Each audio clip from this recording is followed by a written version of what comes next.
Falcon fans,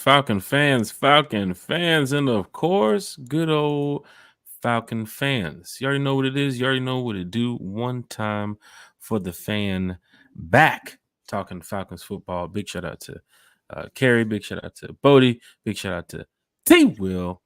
One time for the fan for my ATL Sports. Everybody in the chat, we are live. We are lit. Tag your Falcons friends. Tell your Falcons family. Apple Podcasts, Spotify Podcasts, Amazon Podcasts, and so much more. One time for the fan, man. We are back. We have a lot to talk about tonight. Sorry for the technical difficulties on starting here at 8:30 tonight. 8:30. But guess what? That sounds like the Menace to Society when he said, come back around here and say 10:30. 10:30. So, big shout out to everybody. You know what you did now. You know what you did. You know you messed up, right? You know you messed up. We could drop the F-bombs right now and hit the whole line, but we ain't gonna do it. Soon. It's too soon for the F-bombs. It's too soon. We'll drop it in a couple. They're coming. Falcon fans in the chat, hit that like, share, and subscribe button. 53-man roster is out. Practice squad names are out. So we have something to talk about tonight. Also, breaking news: Taylor Heinicke to the Chargers. Yep. Taylor Heinicke. This happened less than about 30 minutes ago. Yeah, 7:57 p.m. tonight. Breaking news: Taylor Heinicke to the Chargers was a conditional sixth. Feeling good. I'm feeling good. Out with the old, in with the new. Before we get to Falcons football, T-Will. What's up, How you doing over there, sir? I'm doing well. I'm having some Bud Light limes, and all is well. What up, Lisa? What up, Philip? What up, Dre? True statement. Oh, wow. That's my wife calling me on all my different devices. Sorry. Are you live? I'll have to call you back. What up, 330? What up, Anthony? Hey, man, we got our trivia tonight in honor of my friend and yours, Deshaun. Those of you know who Deshaun lost his parents recently. So I'm doing this in his honor until he's going to join us again. All right. So this trivia, number one, we want to know who's the rapper or rappers, right? And it goes a little something like this. Wow, that's so 80s. It goes a little something like this. That's wow. Okay. Kick off, jump on the jock and listen to the jam master as he starts to rock. His name is Jay, and he's on his way to be the best DJ in the US of A. That is so easy. You guys should Run get DMC. That. Huh?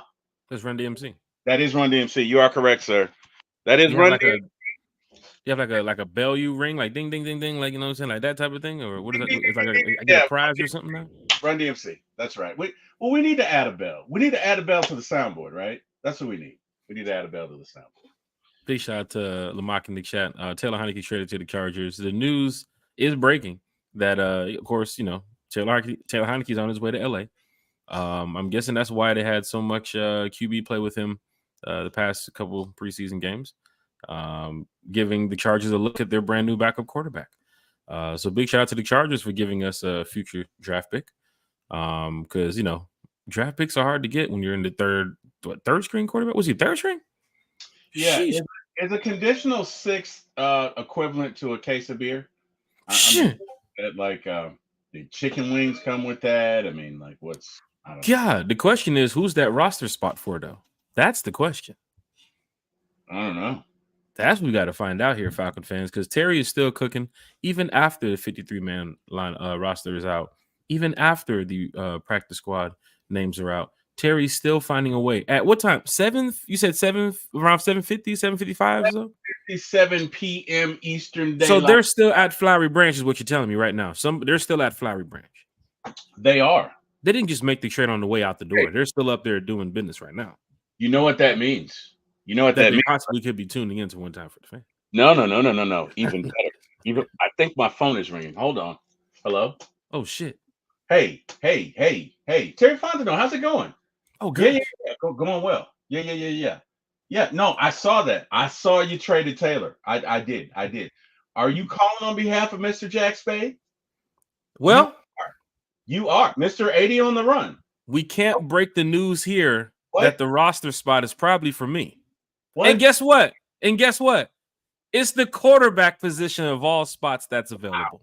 Wow. Yeah, our show is going on right now, Terry. Yeah. Okay, so you want to talk later tonight? Yeah. Okay. Great. Hey, looking forward to meeting with you. Tell Arthur I said hello. All right.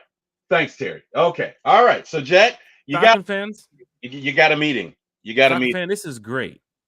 That the one spot that is open for the Falcons right now probably belongs to Jack Spade. Hey man, 80 on the run. I'm telling you right now, they had to have. I'm sure they saw the tape. Jeff Wolf It says could have been any other position right now. They could have got rid of the running back. They could have got rid of the defensive lineman. Could have been a corner. it's But destiny. it's Taylor. It's got to be me. It's I'm destiny. telling you, It's destiny. this is the greatest fucking day ever. Well, there's I'm the first telling one, you, ladies and gentlemen. There's the first one. So I Jeff, have a feeling I'm gonna get a call. yeah, And they're gonna say, "Come on in for a workout." Miles, our good friend Miles, will report, "Hey, Jack Spade's going to go work out with the Falcons." You know what I'm saying? QB3, yeah. Mr. 80 on the run. So Jeff says crack is whack, and Shit. he says don't drink too much of your Tito's before the show starts. It's not a good look, Jack. But hey, buddy, you did get the call from him, right? And all you got to do is nail the workout. You know. Hey, let me tell you something, man. What up, Dre? Falcon What fans. up, A1 from day one? My brother Chris. What up, Jeff? Carlo. It's my time to get in the game. Just don't bash me. Don't bash me. What up, Anthony? I know Jamal. I know some of the negativity that Ritter was facing here as the quarterback. When I get my chance, just remember I had a podcast first, right? So, God, Falcon fans, hit that like, share, subscribe button. We're running through the chat quickly because we got the stuff. podcast. Is that what you're gonna do? You're gonna go right for the podcast when you're out of the game? I mean, you see what's going on in Vegas, where they could possibly have a new owner too as well over there for the team, and it's the name that we can't mention, but he might even get hit with some restrictions if he's trying to do broadcasting and try to be the owner of the Raiders too as well. So that news dropped earlier. So for me, Terry, if I get a chance to play for the Falcons, I'll probably do some Draymond, like Draymond Green does. I'll still podcast after the game during the week, right? Got to keep the fans still engaged in what's happening in the locker room, right? I thought you meant you were going to randomly beat up your teammates. But I digress. That deserves a wow. Like. That is a wow moment. You've been really slow on this wow lately, Jack. We got to talk about this, buddy. I'm running through the chat, so here we go. Way downtown. That's so late. Jack. Come on, we got to do better. We got to do better, man. Got to do better. What up, Lisa? Still there. Hasn't gone anywhere. Hey, Miss Karina. What up? Hit that like, share, and subscribe button. If you guys are excited about this 53-man roster that was released yesterday from the Atlanta Falcons, let's talk about it here. Also, the Taylor Heineke trade. Let's talk about it. We want to hear your thoughts, right? We want to hear what you guys had to think about the Atlanta Falcons. What you guys want to talk about the upcoming season, anything. Because right now, there's a lot of news, not only in the NFL, but with the Atlanta Falcons, right? So everybody here on this amazing Wednesday night, let's sit back for, an hour and some change, and let's talk Falcons football, right? This is what One Time for the Fan is about. It's from the fan, it's for the fan. And a big shout out to the chat too as well. The chat has been super lit the past couple of weeks. I'm just, of course, all the time you guys are lit, but leading up to this moment, you guys been super lit because you guys saw the preseason and training camp, the 2 open practices they had to the public that I think was at least decent enough that fans got a chance to see their guys and get the autographs and everything. And it was great to be back in the Benz for that moment. Of course, the preseason game at the Benz Friday against the Jags, it didn't end so well. People was kind of upset about seeing that performance. But now we see here, almost a week later, that the 53 is in the building for the Atlanta Falcons, and this is the team that's going to lead the way to the playoffs, right? This is the team that's going to lead the way to go win the NFC South, and we want to see this team do great things here, not only for the city, but of course in the NFL. It's our time, it's our calling here, Falcon fans. So also the season ticket holders here in the chat, represent. What section are you sitting in? Because we're sold out. We are sold out, right? So there might even be a couple Steeler fans here in the chat trying to see what's going on here with the Falcons podcast. You never know how they lurking around. So let's show them what's going on. Falcon fans, Season ticket holders, drop your sections in the chat. I know we got some Dirty Bird Nest members in here too as well. We got a couple people up in the 300 section, a couple folks up in the clubs too as well. So big shout out to everybody here in the chat. Lisa Shepard, answer the phone. Denzel did during an interview when the wife called. We understand. Big shout out to Lisa Shepard in the chat. Jamal D is in the chat. 3 Dirty is in the chat. Big shout out Dirty. to you What up? all. Karina Atkins is in the chat. Hey, Jack, Terry, and one time for the fan family. Big shout out to Karina Atkins in the chat. Very true statements. The condolences to Deshaun. He's in my prayer. Brother, I will forward them. Appreciate that. Yes, definitely. Big shout out to Jamal D. Taylor traded for a 10 piece extra Ram Clicker. God, sheesh. When I say out with the old, in with the new, this is what Terry was talking about. He said bad quarterback play, and there was some fans saying, yeah, but there's still one of those quarterbacks that had bad quarterback play on our roster still. When are you gonna get rid of this guy? Man, fans talked about it all summer. Terry, we mentioned it here on the channel that he would be a decent trade value for some team that might need a backup, right? So you probably want to keep him, around this time or even close to the trade deadline. I had mentioned that he would be gone before the trade deadline, but sure enough, I mean, it happened today. So big shout out to Terry. Terry's still cooking. He's doing it for not only the organization, he's doing it for you all. He's doing it for the fan base, right? These are some of the things that the fans, I must say, maybe he is paying attention to social media. Because a lot of these moves that's been made, a lot of these fans been preaching about for a long time, especially from Jesse Bates. Because remember, we were talking about Jesse Bates, like everybody's community, everybody's Falcons chat, everybody's Falcons channel talking about Jesse Bates if he can end up here in Atlanta. That was last year. Gosh, Terry, you over there cooking yourself? Yeah, man. Was that soy sauce? Was that duck sauce? It was what the hell was it? It was Texas Pete. It was some hot sauce. It was some hot sauce. I'm dropping it with my eggs. That's a big ass pot, Terry. It's gonna be delicious. Well, it's a lot of eggs. I live with 6 people. What do you want, man? It's gonna be a lot of eggs. I'm just saying. Well, damn. Falcon fans, hit that like, share, and subscribe button. Terry's been doing a lot of moves that the fans been wanting. Even with the Richie Grant piece, he's still on the roster, but they've upgraded in that free safety room. In that safety room by going to get Justin Simmons. Fans wanted a pass rusher. They went ahead and upgraded by adding on the defensive line this offseason. We're bringing in a couple guys, and of course, bam, with the draft, they hit out amazing moves what they did in the draft with Rook and Trice. I know he went down too as well, and Dorless. But you also now have Matthew Judon. And big shout out to Eddie Goldman. Eddie Kane Jr. There was one group of people that were talking about Eddie Goldman to make this team. You best believe it was one time for the fan. You know what Eddie said? He's been praising Eddie Goldman on this to make this team since we got him back here in the building this offseason. And we rode around with the jokes too as well. A couple of people kept saying it was going to be too hot for him, and Flowery Branch in the practice is going to hit him hard, and he's not the same Eddie Goldman from 2019. Well, we got an Eddie Goldman in the building, Falcon fans. So. I know how he made it. So first off, he showed up in shape, right? He was really in shape. He executed. He was great. And then he went to Raheem and Arthur Blank and Terry Fontenot, and he was like, I know you want to leave me, but I used to let you go. If I have to beg and plead for your sympathy, I don't mind, because it means that much to me. Apparently Ritter did that, and Raheem said, stop right there. You're going to Arizona. Falcon fans, hit that like, share, and subscribe button. Jamal D's in the chat said, everybody screaming today, got to love it. That's good. The content creators, these are moments where you got to eat this stuff up. It's the 53-man rosters. Breaking news of the Falcons trading Taylor Heineke at 8:00 at night. It's the even the Steelers mentioning that Russell Wilson's going to be their starting quarterback for week 1. Even them putting out their 53-man roster and looking at their offense. Van Jefferson, who was our wide receiver 7 last year, is their wide receiver 2 this year.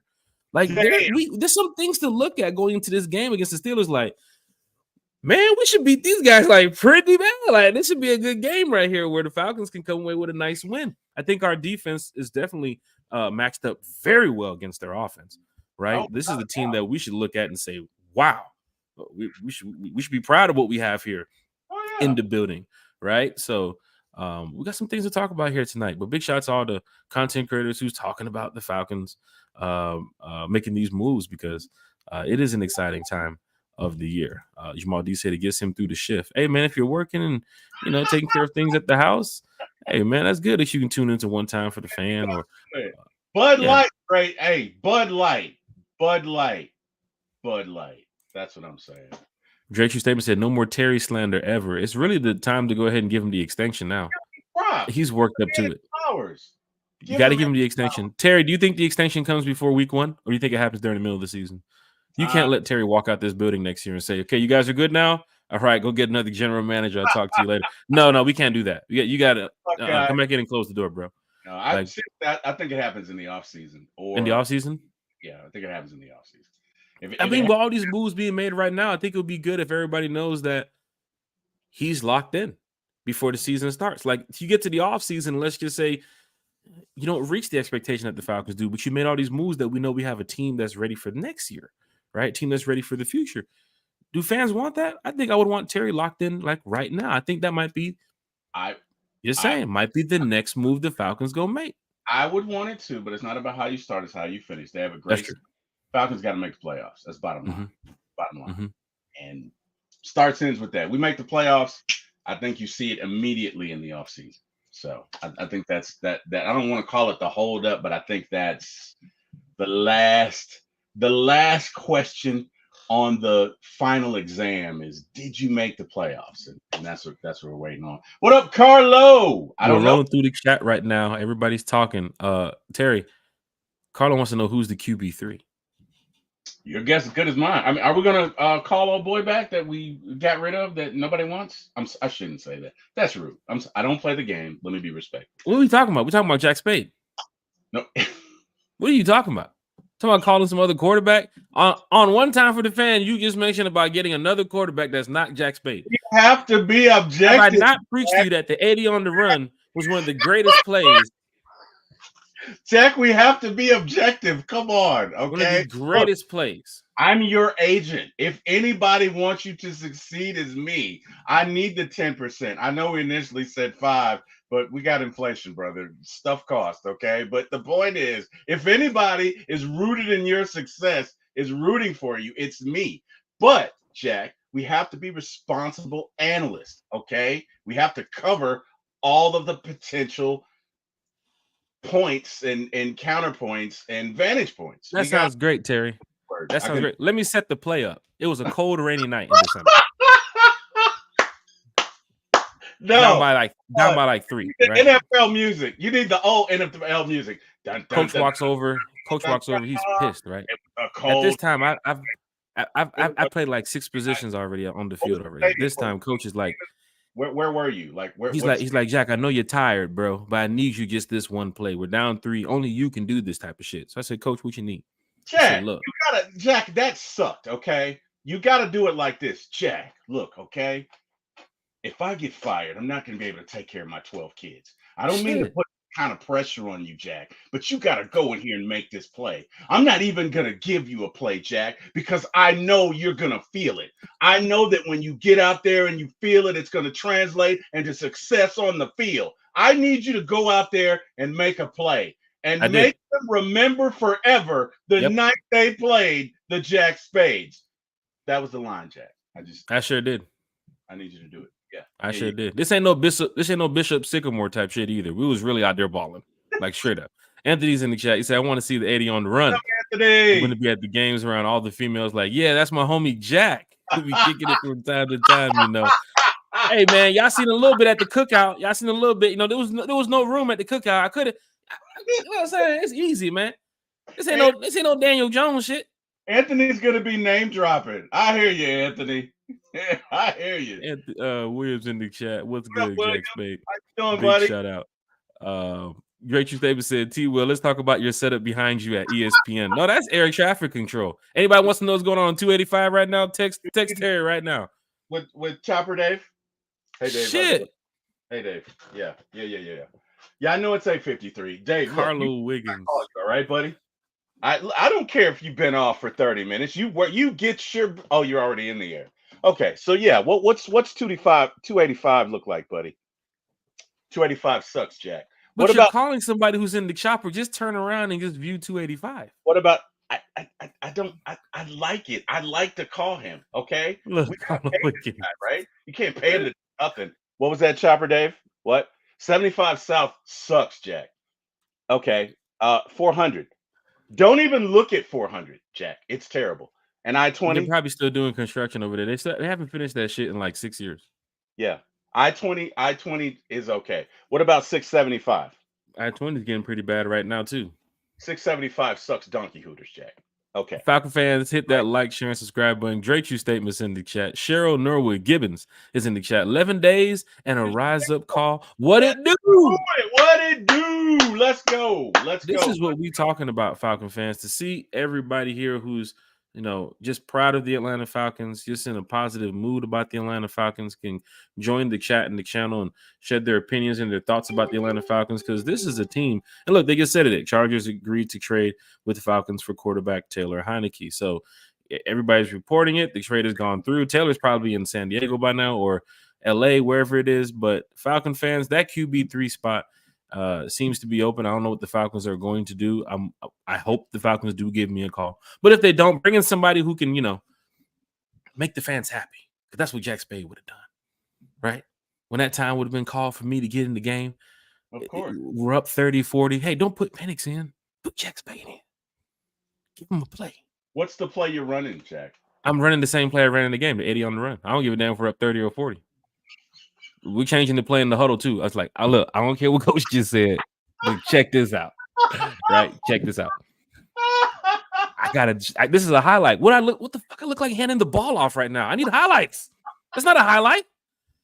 All right. Wide receiver's gonna say, yo, we just gotta take a knee and the game's over. Nah, but check this out. We got like 10 seconds left. This is what we can do. Y'all ain't never play Madden? Y'all never play Madden? Like, let's do this. Like, this can happen. This can happen. Smooth season the chat. One time, Terry watching the waiver wire. Terry is cooking. I feel so good to say that as a Falcon fan, that these next couple years are going to be great for us, right? It's tough to sit here and say on paper, looking at the team, Terry, looking at the schedule, looking at the future opponents that we have, and the moves that Terry has made this offseason and in the past, that we're set up for failure in the future. I know next year Terry's going to do the same type of moves he did this year, even better. And the year after, he's been doing it since he got here. Now we can go back and look over the past 4 years, Falcon fans, and look at Terry was done with Arthur Smith, with that roster he had, with that cap hell he's been through. Now look at it where the Falcons are at.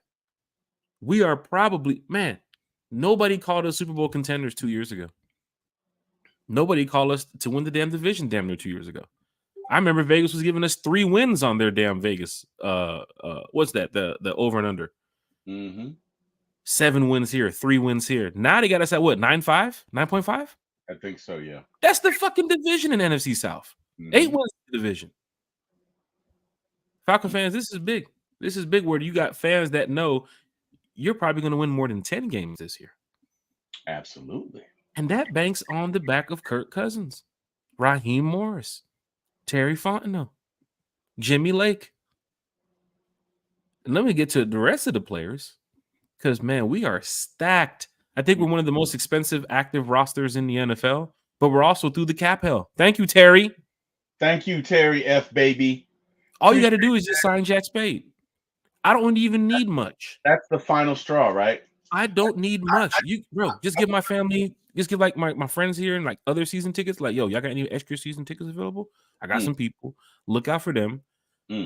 I'll hand off. I agree to hand off if you take care of my friends.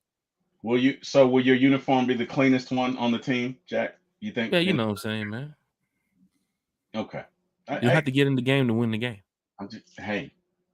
You don't have to get in the game to win the game. You're winning.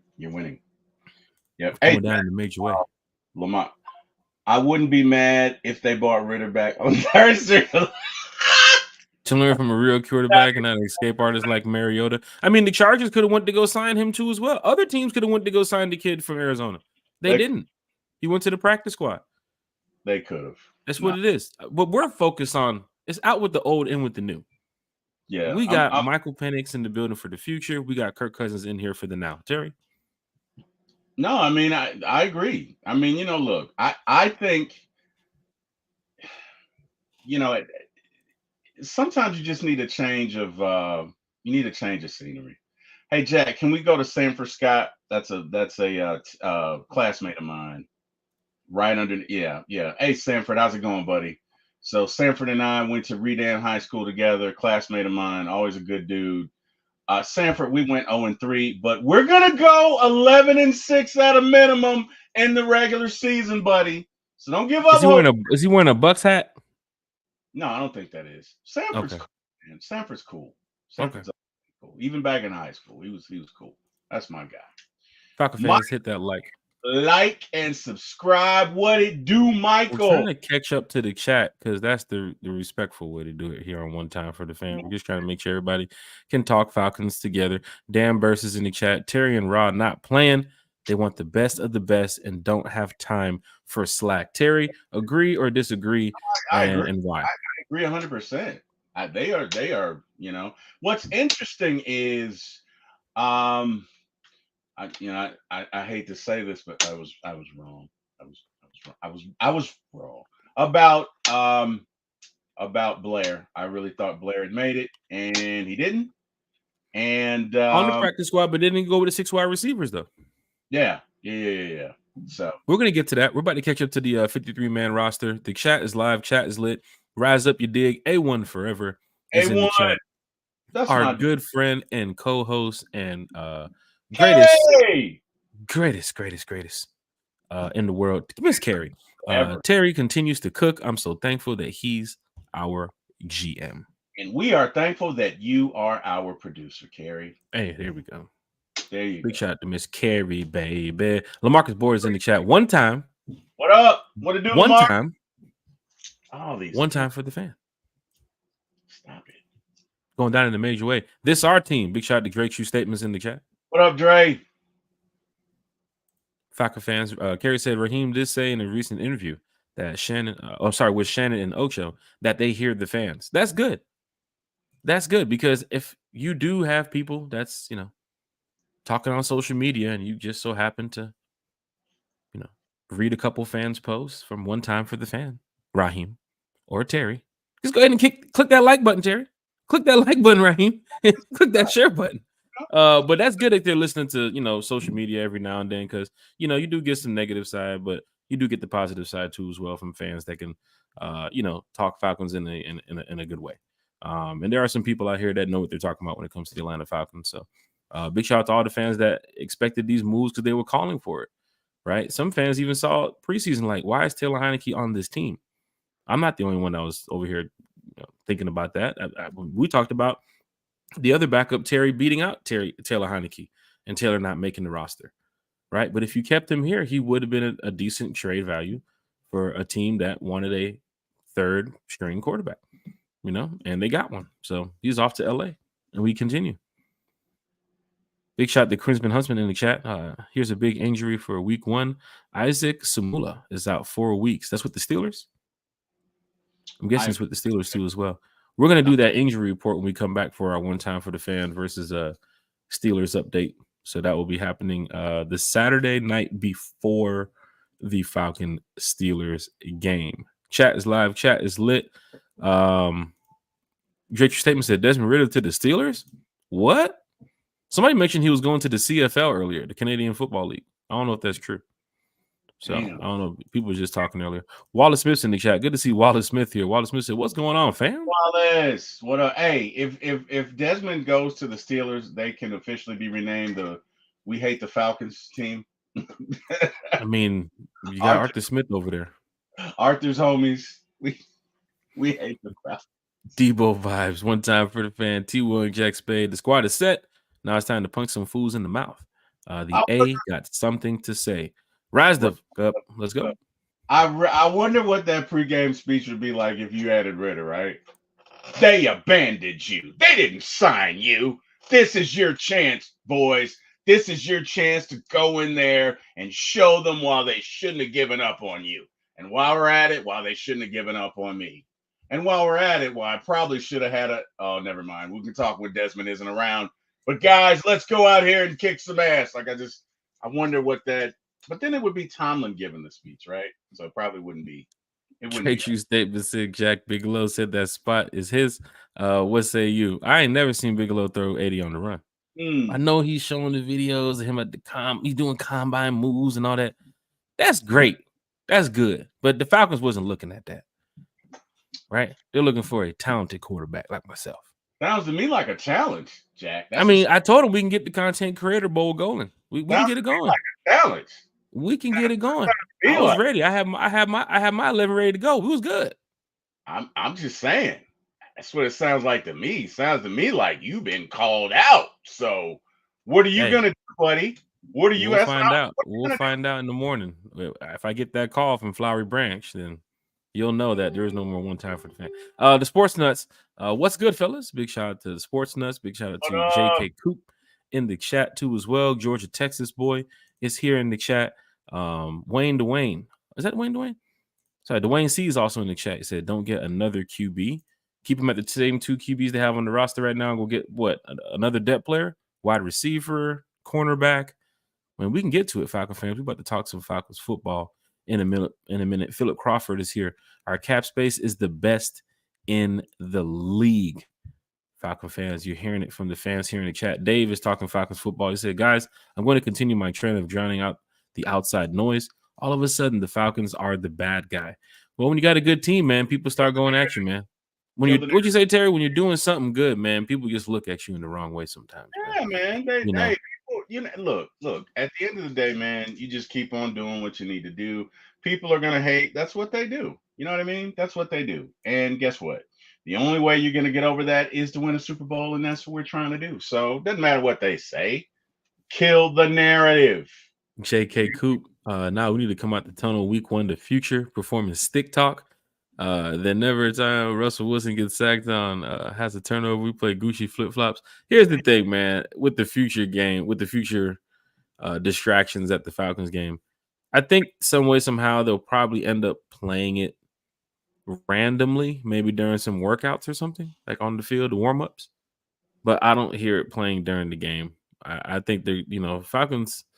The organization is about respect. They understand the outside noise from the fan base, towards Russell and his choice of who he dates. But that is something that the Falcons have, nothing to do with. I do remember back in the dome. Remember Jay Envy mentioned it to us on the channel when Jay Envy was here that, he couldn't even play some of that stuff. Like he had a whole future playlist. He did for that game. They came to him and was like, nah, we're not doing that. Jay Envy was here on the channel talking to us. He DJs from time to time with the Falcons. He is the Atlanta Falcons DJ. So big shout out to Jay Envy. But for anybody who is probably going to be there in the Benz that day, you might hear something close to it. But I don't think you're going to hear it like it's the straight disrespect. Like on third down, you're going to hear Tony Montana. Now, if it gets live like that, oh, that's a whole different MBS. That's a whole different Mercedes-Benz Stadium. But I don't know. I just don't think the Falcons do it. There are some teams that can probably be petty, but I don't think they did it. I can't remember who did it earlier the last season. I think Detroit did it to the Broncos when they came out playing some future stuff like that. So other teams, have tried to take advantage of that stuff, but I don't think the Falcons would do it. It'll be great to, see stuff like that because it's all jokes and here and there. But, I think the respect level for the Falcons is they probably won't do it. Eric Parker's in the chat. LBB's in the chat.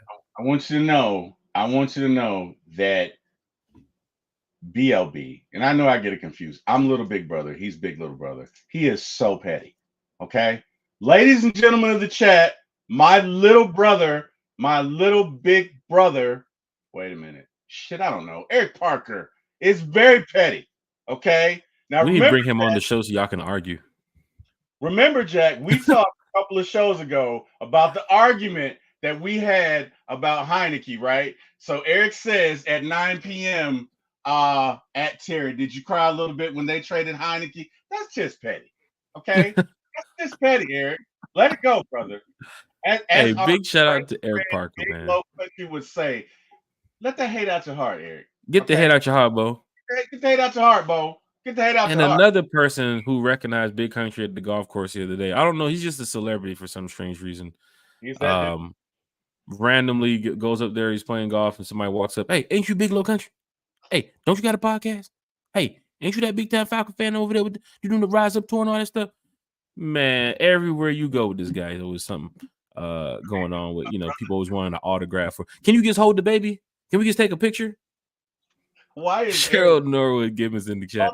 Will we bring back Julio? What's up, Terry? Why is Eric calling me now?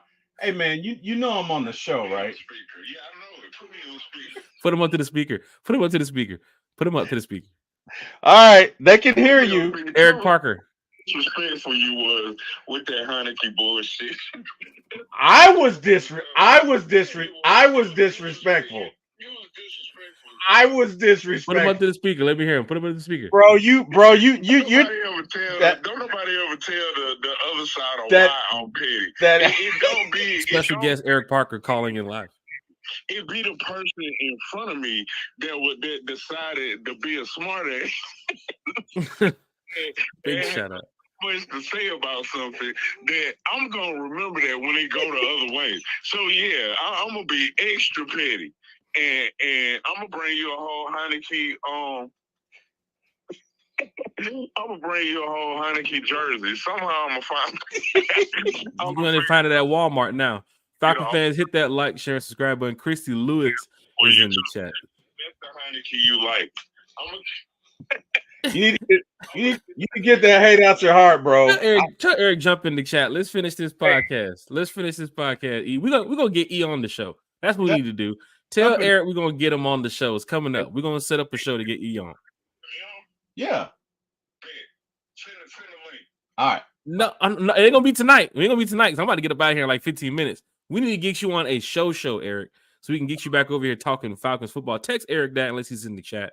LBB, big shout out to Eric Parker. King Richie's in the chat. Did you see what Steelers coach said that we better be ready? They apparently have some package for Justin Fields that, Raheem Morris and Mike Tomlin, they're good friends too as well.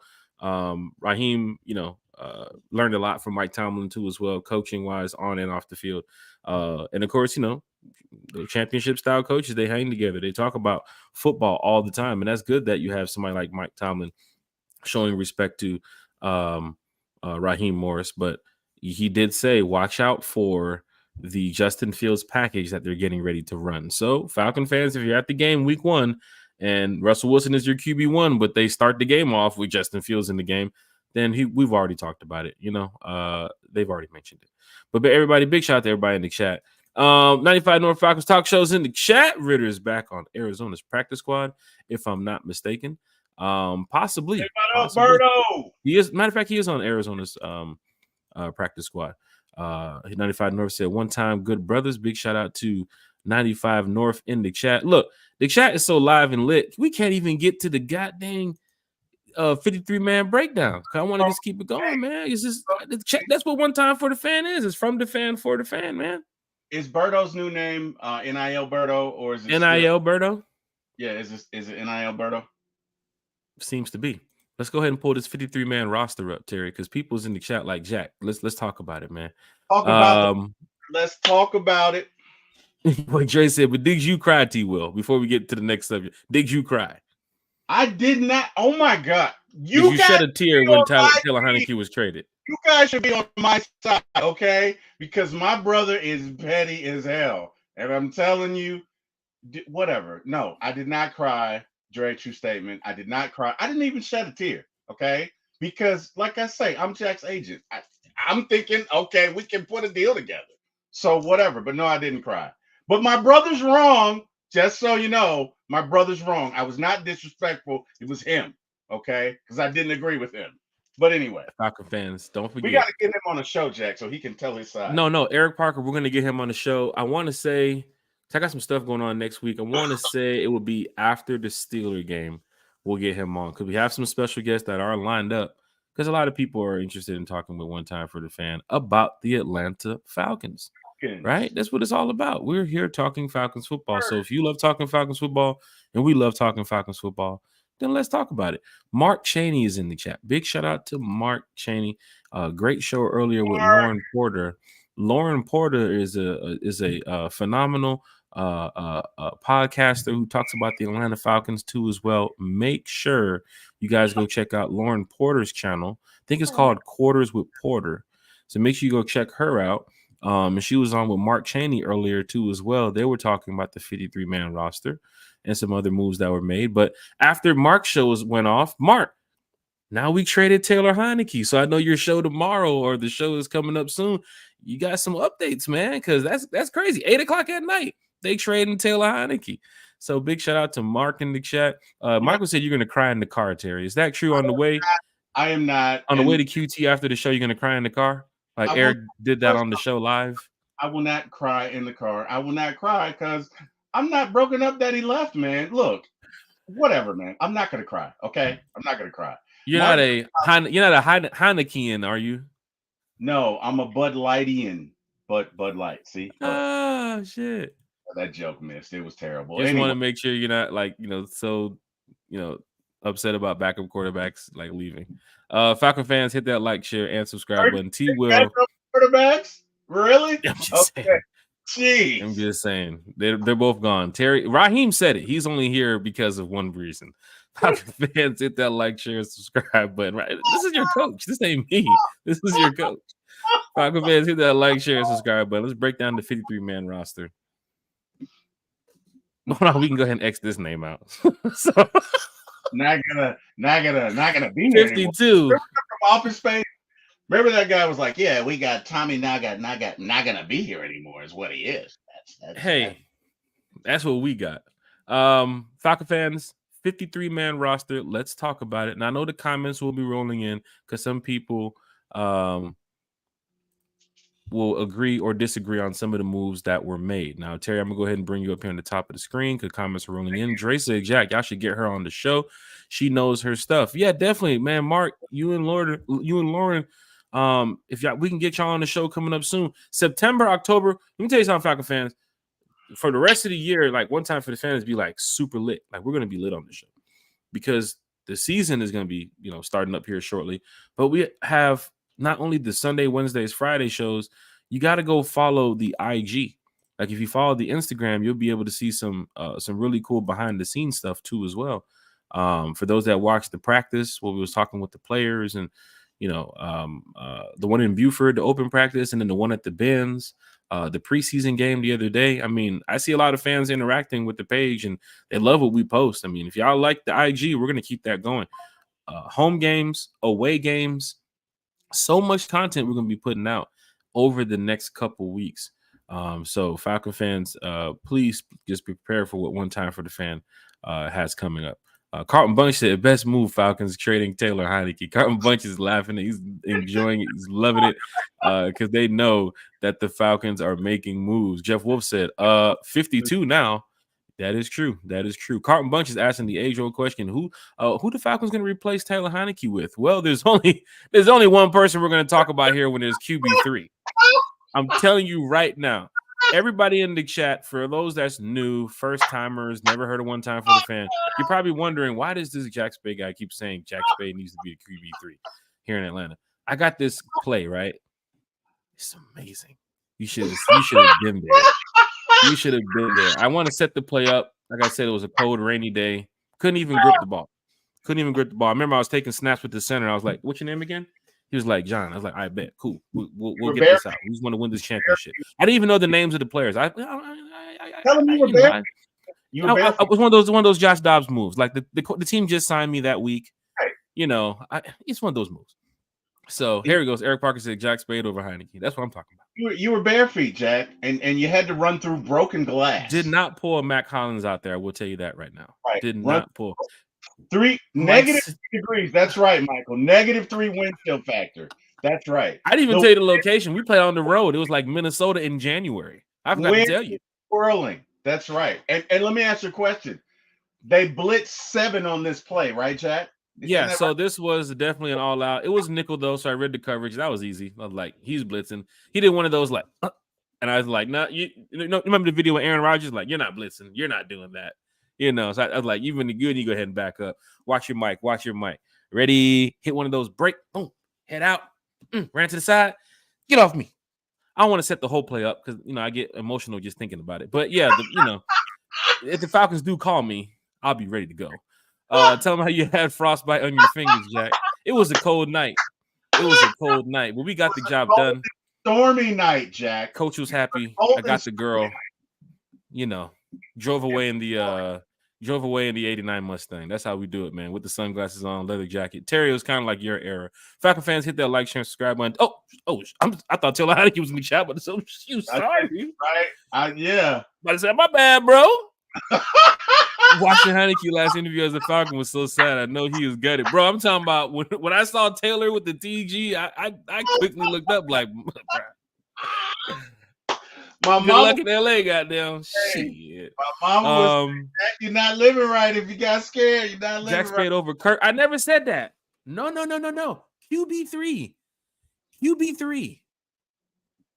Look at Carlton being messy. Look at him.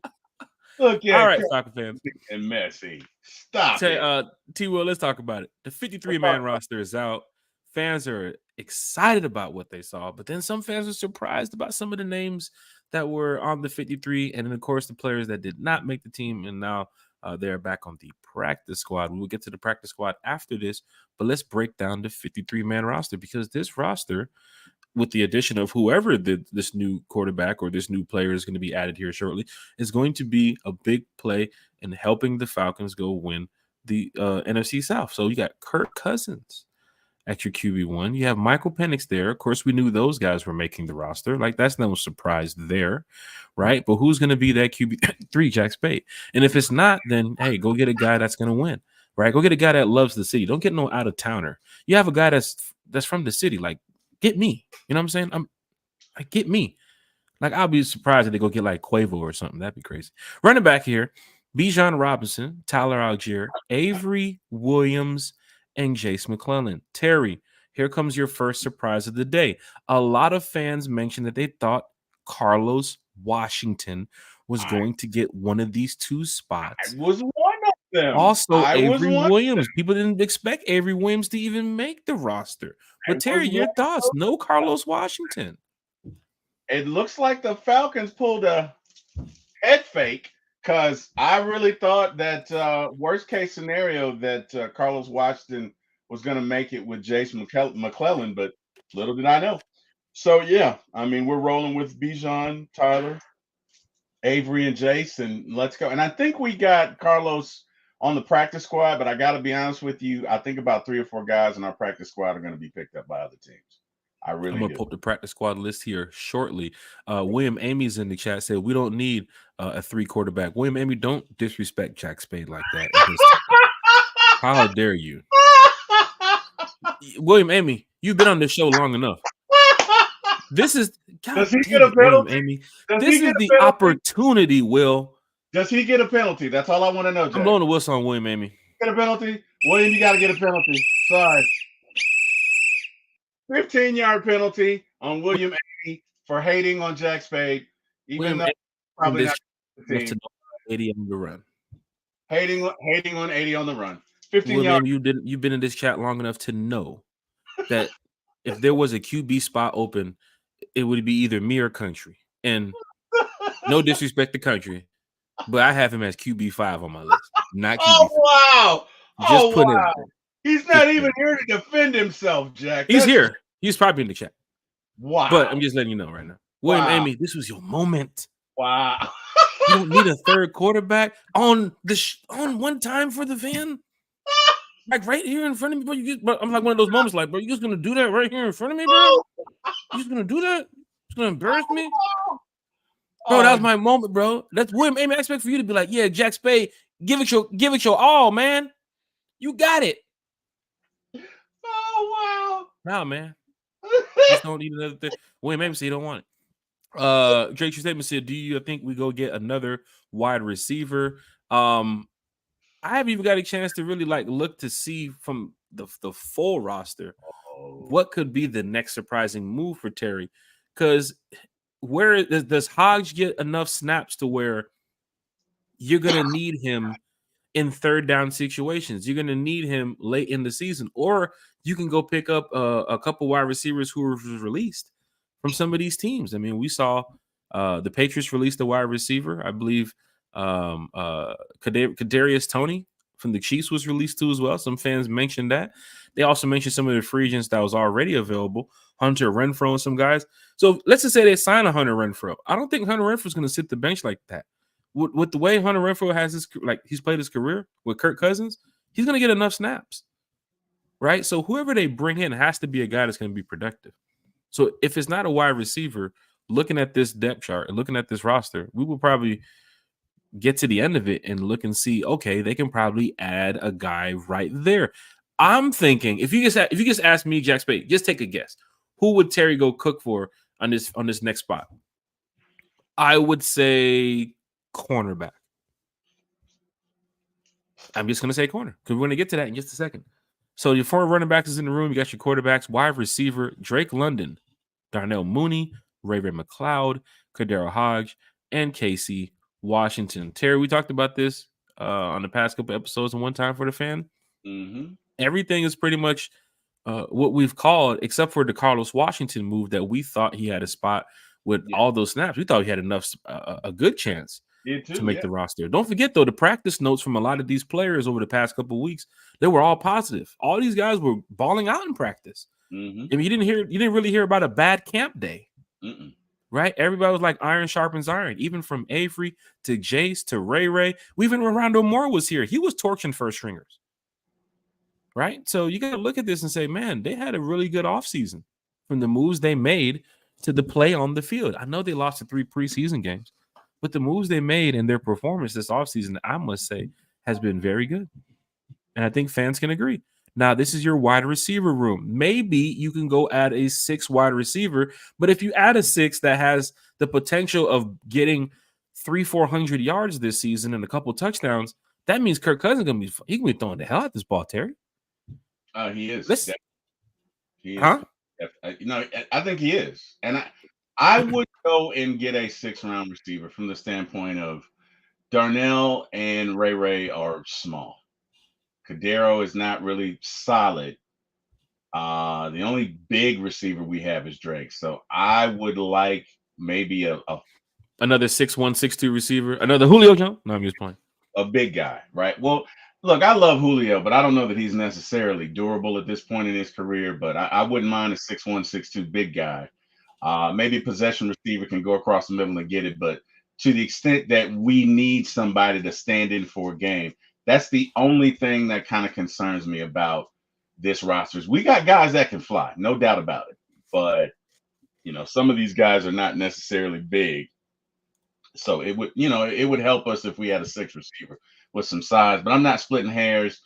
This is a great roster. These receivers I don't have an issue with anyone chosen. They are all capable. They are all good receivers. And, hey, man, let's go. Let's go. Hey, Falcon fans, hit that like, hit that share, hit that subscribe button, tag your Falcons friends, and tell your Falcons family. Terry, what's up? No, I'm looking at Taylor. He said, I don't get the Washington hype or the Avery Williams confusion. Avery was killing it before his season-ending injury. All right, that's cool. That's fair. Wow. Justin Johnson said QB5, that's behind Ritter. Damn, Justin Johnson in the chat. Why, Justin? You know the man is on a practice squad. Why you gotta get down, Justin? It's the like, share, subscribe button. Call a penalty, but it was funny, so I won't. But JK, that's not decent. That's very not nice, Justin. JK's in the chat. He said this shit is funny as hell. My girl from New Orleans, she on the phone with her family. They really think they're going to the Super Bowl. So this is what JK is dealing with on his side of town. He's watching the podcast series, talking Falcons football, but in the background, his girl's over there talking to her family in New Orleans. Like, they really are preparing to play in their stadium for the Super Bowl this year. That's not going to happen. They're going to need some more employees out there when the Falcons show up because we're bringing a party out there. I'll tell you that right now. You're going to need a whole bunch of people to work at that stadium. Caesars, what's it? Caesars Dome? What it's called? You would know better than me. I mean, they change the name every damn time I'm down there, man. Anthony Souvenirs in the chat. He said, I'm voting for you, Jack Spade. We need that 80 on the run in the Super Bowl in New Orleans to end the game. That's how you do it. See, Anthony? Oh my God. That's what I'm talking about, man. Oh my God. What a story. What I'm talking about. What a story that would be. Mark Cheney said Hunter Renfrow would be nice. Could be a steal too. I mean, you got Justin Simmons and Matthew Judon from the free agency at the end of the summer, and Hunter Renfrow's still out there too. So if you wanted to add to your wide receiver room, if the contract is nice, yes, because Hunter Renfrow's been paid pretty decent in his career. So I know he's a free agent now, but if he's looking for a home and the Falcons, got a little bit of cash, you can get a Hunter Renfrow, or they do have some guys on the practice squad too as well. What does that say about not bringing up a guy like Chris Blair? You went out there and go get a wide receiver, and you got a guy like Chris Blair, who I think Falcon fans said that he shined very well this offseason. He did. What does that say for him? He did. Well, I mean, to me, it says you're just going to go with 5 wide receivers. Because, and let's look at it. Worst case scenario, you could always you can maneuver Kyle, right? So if need be, something happens, you can put Kyle in wide receiver and bring up another. Like it gives you flexibility. That's when I look at this. I look at it. Okay, you've got 5 wide receivers, but you have Kyle, who's essentially a big ass wide receiver playing tight end, right? So you can look at it that way. Big shout out to Nando Barrington in the chat. Big shout out to Drake Shoe Statement, William Amy, everybody who's here talking Falcons football. This is also something that Falcon fan need to watch. What about John Mechie from the Texans, who was released too as well? Of course, that wide receiver room is stacked over there. I think he can come in too as well and become a decent fit here for Atlanta. His offseason was actually pretty decent for the Houston Texans, and I think he would fit this scheme well too, especially with a guy like Kirk Cousins and then Rondo Moore, who was out. Now, it's just where Michi would fit in this type of role, because where would you put him there with Hodge, Casey, Washington? Because some would say he would be above Washington and Hodge if he gets over there. So where would you put them in that role? So that's not us. That's not for us to decide. But if Terry and Raheem then make that move, it's wherever they want to try to fit him into that roster. So yeah. Michael said, why is Malone still here? ST, yeah, it's special teams, man. But then again, you might see Malone get into those situational downs this year where you need him to help on that third and long, right? You need him to help on that extra pass coverage where if Zoe's in the game and Arnold Ebiketie is out and James Smith-Williams is out, then here comes D'Angelo Malone. You do have a depth now. You got a serious depth on that defense. Now, will Malone play more snaps because he's made the roster this year? I do see him as special teams first, and he's probably going to be third on his linebacker depth chart. So if it gets to it, I don't want to say the injuries will make him play, but there's games where, Terry, if we're winning like we're supposed to be winning, then your backups will be in late in the game. And that's when D'Angelo Malone will get his opportunity to go out there and get a couple tackles and a couple sacks. Terry, if we're up, like, what did Philip Sapp from DFU say? Big shout out to DFU. Oh, my God. I'm sorry. Big shout out to Chase. Hold on, before we start that too, big shout out to Chase too as well from Dirty Fanatics United. Chase has had his baby today too as well, man. Him and his wife.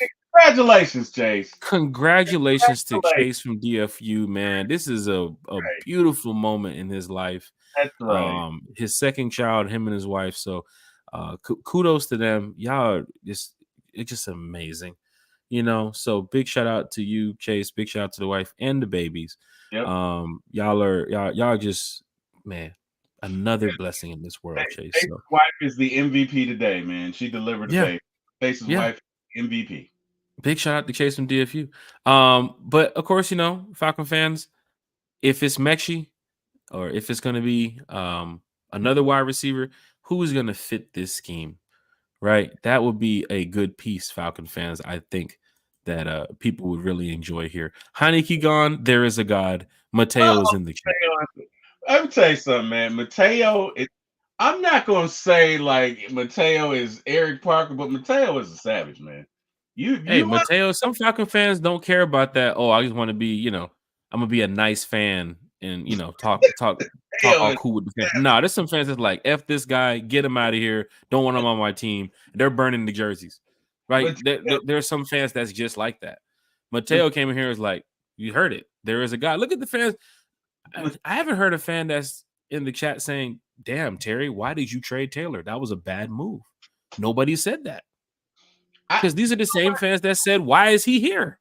I wonder if his vision was impacted, if there's an undisclosed injury that we don't know about, because his performance literally fell off. he was not near as bad as he was in Washington. Like he won some games. He was competitive. I'm not saying he was the greatest thing since sliced bread, but he was far more competitive in Washington because he beat us twice, not once but twice. I just don't know. I'm trying to understand the drop off, right? I really am. I'm trying to understand. Some Like, would say it's Arthur Smith. Some would say it's the QB room he was in. I mean, you're in there trying to learn and teach Desmond and help Desmond. And remember, he came in last year and said, I'm the backup. Remember, he said, I'm the backup. And I'm wherever coach needs me, I'm ready to go. And sure enough, you was needed like 10 minutes later. But Falcon fans, hit that like, share, and subscribe button. Atlanta, Georgia faithfuls in the chat. Thoughts on Allen Robinson? He's 6'2", but he's 31. Some would say he's a cash cow. This guy's gonna come over here and demand a lot of money for like a 1-year deal. Saw some fans mention he will be a good fit too as well. There is a guy that was released recently. I think he plays for the Lions or the Rams, but they said he worked well with Raheem Morris too as well. So be looking out for him. I can't remember what this guy's name is. Maybe some of the fans remember what the receiver's name is, who has some ties to Raheem Morris. So if you guys know about that, hit that. Please hit that like, share, subscribe button. Grateful statements in the chat. Yeah, he was a dog in Washington. I don't know what happened. Cough, cough. Arthur Smith. Some would say that. That's the reason why. Even Desmond Ridder, some would say. Ridder was a decent quarterback coming out of Cincinnati, right? Like, let's not forget his college numbers and what he did, back then. But when he got into the game, there was no QB coach. There was no quarterback development. There was no nothing there. It was like Arthur Smith just threw him in with the Wolves, right? So we joke about it, but he was dealt a bad hand. He was dealt a bad hand. He's off in Arizona. But what happened in Arizona? That's what I'm asking. Okay, he was dealt a bad hand over here. Okay, he goes to Arizona now with a totally different group of people. Bro, if everywhere you go, there's an issue. The issue is you. And I'm not saying he can't learn. I'm not saying he can't learn. I'm not saying, look, I will never tell anybody what they can't do. But at this moment, it does not appear that he is ready to play on an NFL roster, right? Yeah. You now have two teams, two totally different coaching staffs, right? That were just like, I don't know, man. I don't know what the hell's wrong with this guy. Like I don't know. I don't know. I don't know. I told him to go right and throw it. I don't know what you want me to say, Dave. So, hey, hold on, Terry. If everywhere you go there's a problem, the problem is you. Terry, before we get to this before we go back to the Falcons 53-man roster, is there a Taylor Heineke tattoo on your left shoulder? Let me solo this. Terry? I do not. Terry, you're talking to the fans now. My left shoulder. Yeah, that's my left shoulder. I don't have a tattoo at all. Anyway, right? Y'all want to see the guns? You see the gun? Check out the guns. Okay. Well, I'm 54. What do you guys expect? Give me a break. And see how good you look when you're mid-50s. Anyway, I do not. That is not true. And that is just a small token of what my little brother does when we have a disagreement. Okay? Because I was not the respectful one. It was him. Okay. Big shout out to Dave in the chat. The news of John Mechie possibly being released, I bet, went around to a lot of the Falcon camps and communities. Noah Brown was released. John Mechie made the roster over there for the Houston Texans. So that would have been a good piece if he was going to be available, but he is not available, Falcon fans. But let's get back to the 53-man roster because we're here talking Falcons football. What we got? Another 30 minutes? Yeah, we got another 30 minutes. We'll just go ahead and wrap this up here. Going to the tight end group, another surprising name here. Ross Dwelly's on the team. No John Fitzpatrick. Of course, John did get a chance to make the practice squad. But Terry, another year of John Fitzpatrick on the practice squad, doesn't get a chance to make this 53-man roster. His name might get called during the season, but Ross Dwelly, Charlie Warner, and Kyle Pitts will be your tight ends this season. Now, I believe Charlie Warner also does not have a touchdown catch so far in his NFL career, but when you're playing in a Raheem Morris, Zach Robinson type of system, they keep mentioning Shanahan and some of these old coaches that they've worked around and that type of system they've been in. Charlie Warner might get his first touchdown catch here in Atlanta. Something you also, Falcon fans, might not see or kind of forget about. There's no fullback here too as well. We do not have a fullback here in Atlanta. Rest in peace to the fullback position. We probably won't be seeing that in Atlanta until about 2030. So the offensive line now: Jake Matthews, Matthew Bergeron, Drew Dahlman, Chris Lindstrom, Caleb McGarry, Ryan Nuzile, Kyle Hinton, Storm Norton, and Javon Gwynn. I do want to go and mention that they did bring back offensive lineman Andrew Stuber and offensive lineman Julian Davenport. So, Falcon fans, you do have some depth on the practice squad just in case you have to call some guys up. But your defensive line, you have Grady Jarrett, David Amiata, Taekwon Graham, a name who fans were surprised to see make this 53 because we haven't even talked much about Taekwon Graham here, Terry. Well, we haven't mentioned his name. Somebody. He had to impress somebody. That's what I'm saying. A lot of people were definitely impressed with some of these players with the coaching staff. They were far more than impressed with Taekwon Graham. If he made this 53, Zach Harrison, we already knew he was good. Contavious Street, that's your guy, Terry. You kept calling it all summer about Contavious Street. Remember, I mentioned, Terry, it's going to be kind of rough looking at that depth and looking at the room, the D-line room. We got some bodies in there, and I haven't been hearing about too much of Contavious Street after that first preseason practice down there with the Dolphins, but he is on year 53. Brandon Dorless, James Smith-Williams, who is not he's not as an outside linebacker on this one. He's on the defensive line. He's big enough. He's definitely decides to play defensive line and play some edge here. So big shout out to James Smith-Williams, high motor guy, came over from Washington this year in the free agency. But our guy, did you skip Eddie? Guy, Eddie Goldman is on the 53. Once again, Falcon fans, I know you believe me, but we have talked about this for weeks on the channel about Eddie Goldman making this roster. And he made it. We've had a lot of special guests here on the channel that mentioned, wait a minute, where's Jeff? Doesn't Jeff have to buy a jersey? Oh, snap. Jeff Wolf, get in here. Didn't Jeff Wolf to the chat. Jeff Wolf, somebody at Jeff Wolf. And I saw you earlier, sir. Didn't somebody at Jeff Wolf? Yeah. Jeff Wolf. He did say, I'll buy a jersey. Eddie Goldman. Something. Yeah, Jeff. You thought we forgot. We didn't. We didn't, Jeff. We didn't. Because here on One Time for the Fan, we honor our bets, sir. Big shout out to Dave. Guys, the Falcons have a top 15 quarterback at worst. He is more than capable to work with this current wide receiver room. I think Dave he's is in the chat. I think he's a top 10 quarterback. I think he's a top 10 quarterback. I think, look, I know I can be over the top. But it would not surprise me if our beloved Kirk Cousins wins an MVP this year. That's right. I said it. I think you're onto something by mentioning MVP with Kirk Cousins, because this might be might be a year where even last year he was in the running week 4, week 5. You kept seeing it, passing leaders, and Kirk was there. Kirk has always been in the top 10 with like that passing game and early in the season. Like you kept seeing that over the years where, damn, this guy got 3,000 yards already. Damn, this guy got 2,500 yards already. And that's good that he's a quarterback here now, because now you're going to see it with the Falcon logo behind it. Kirk Cousins MVP. I said it here, people. I said it. I meant it. I'm here to represent it. Let's go. Let's go, Kirk. 2024. Kirk is running for MVP. I'm voting for Kirk.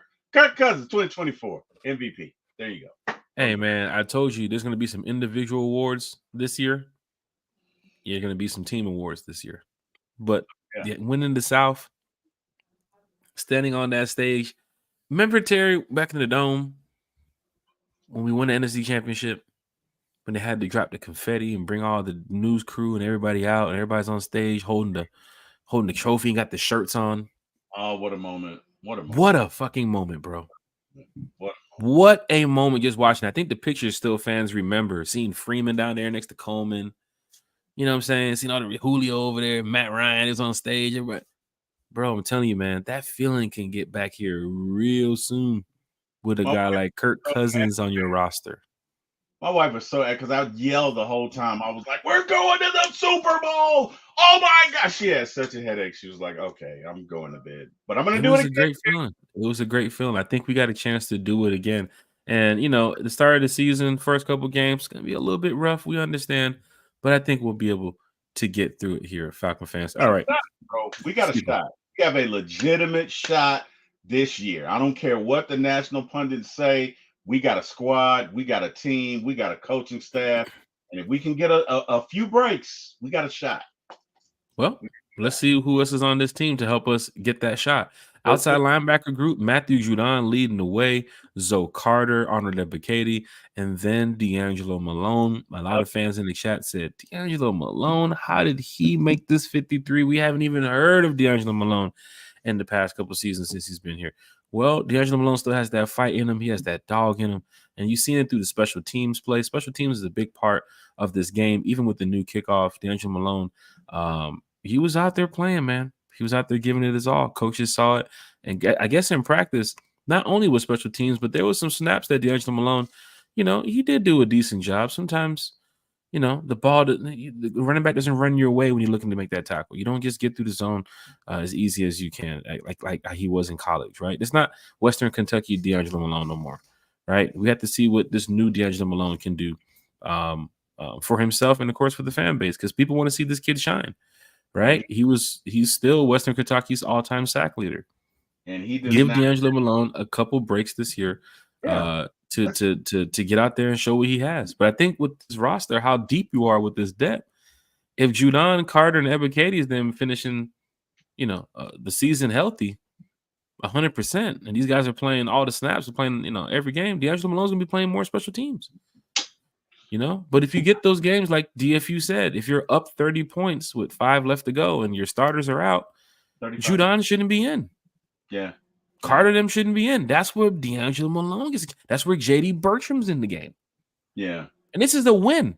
All the other team's going to do is run it out. They might do a couple passes to try to stat pad or pad the stats. 80 on the run is in the game. I wouldn't call Eddie on the run at that time because only Jack Spade can do that. Oh. Inside linebacker group, Caden Ellis, Troy Anderson, Nate Landman, JD Bertram, Captain America looking ass. He's on the roster. Good to see JD Bertram out here. Cornerback, AJ Terrell. They went with 5. What's up, Terry? First off, DJ has not an ounce. D'Angelo Malone has not an ounce of fat on his body. Not an ounce. That dude is man. Okay, so I'm expecting good things from him because not that he wasn't in shape before, but he's in shape now. Like yeah. I would call him Mr. Malone if I met him. Mr. We call him Debo. Big shout out to Debo. Big shout out to Mama Jack too as well. I know you're excited. I saw the video the other day you posted when D'Angelo was on the 53-man roster.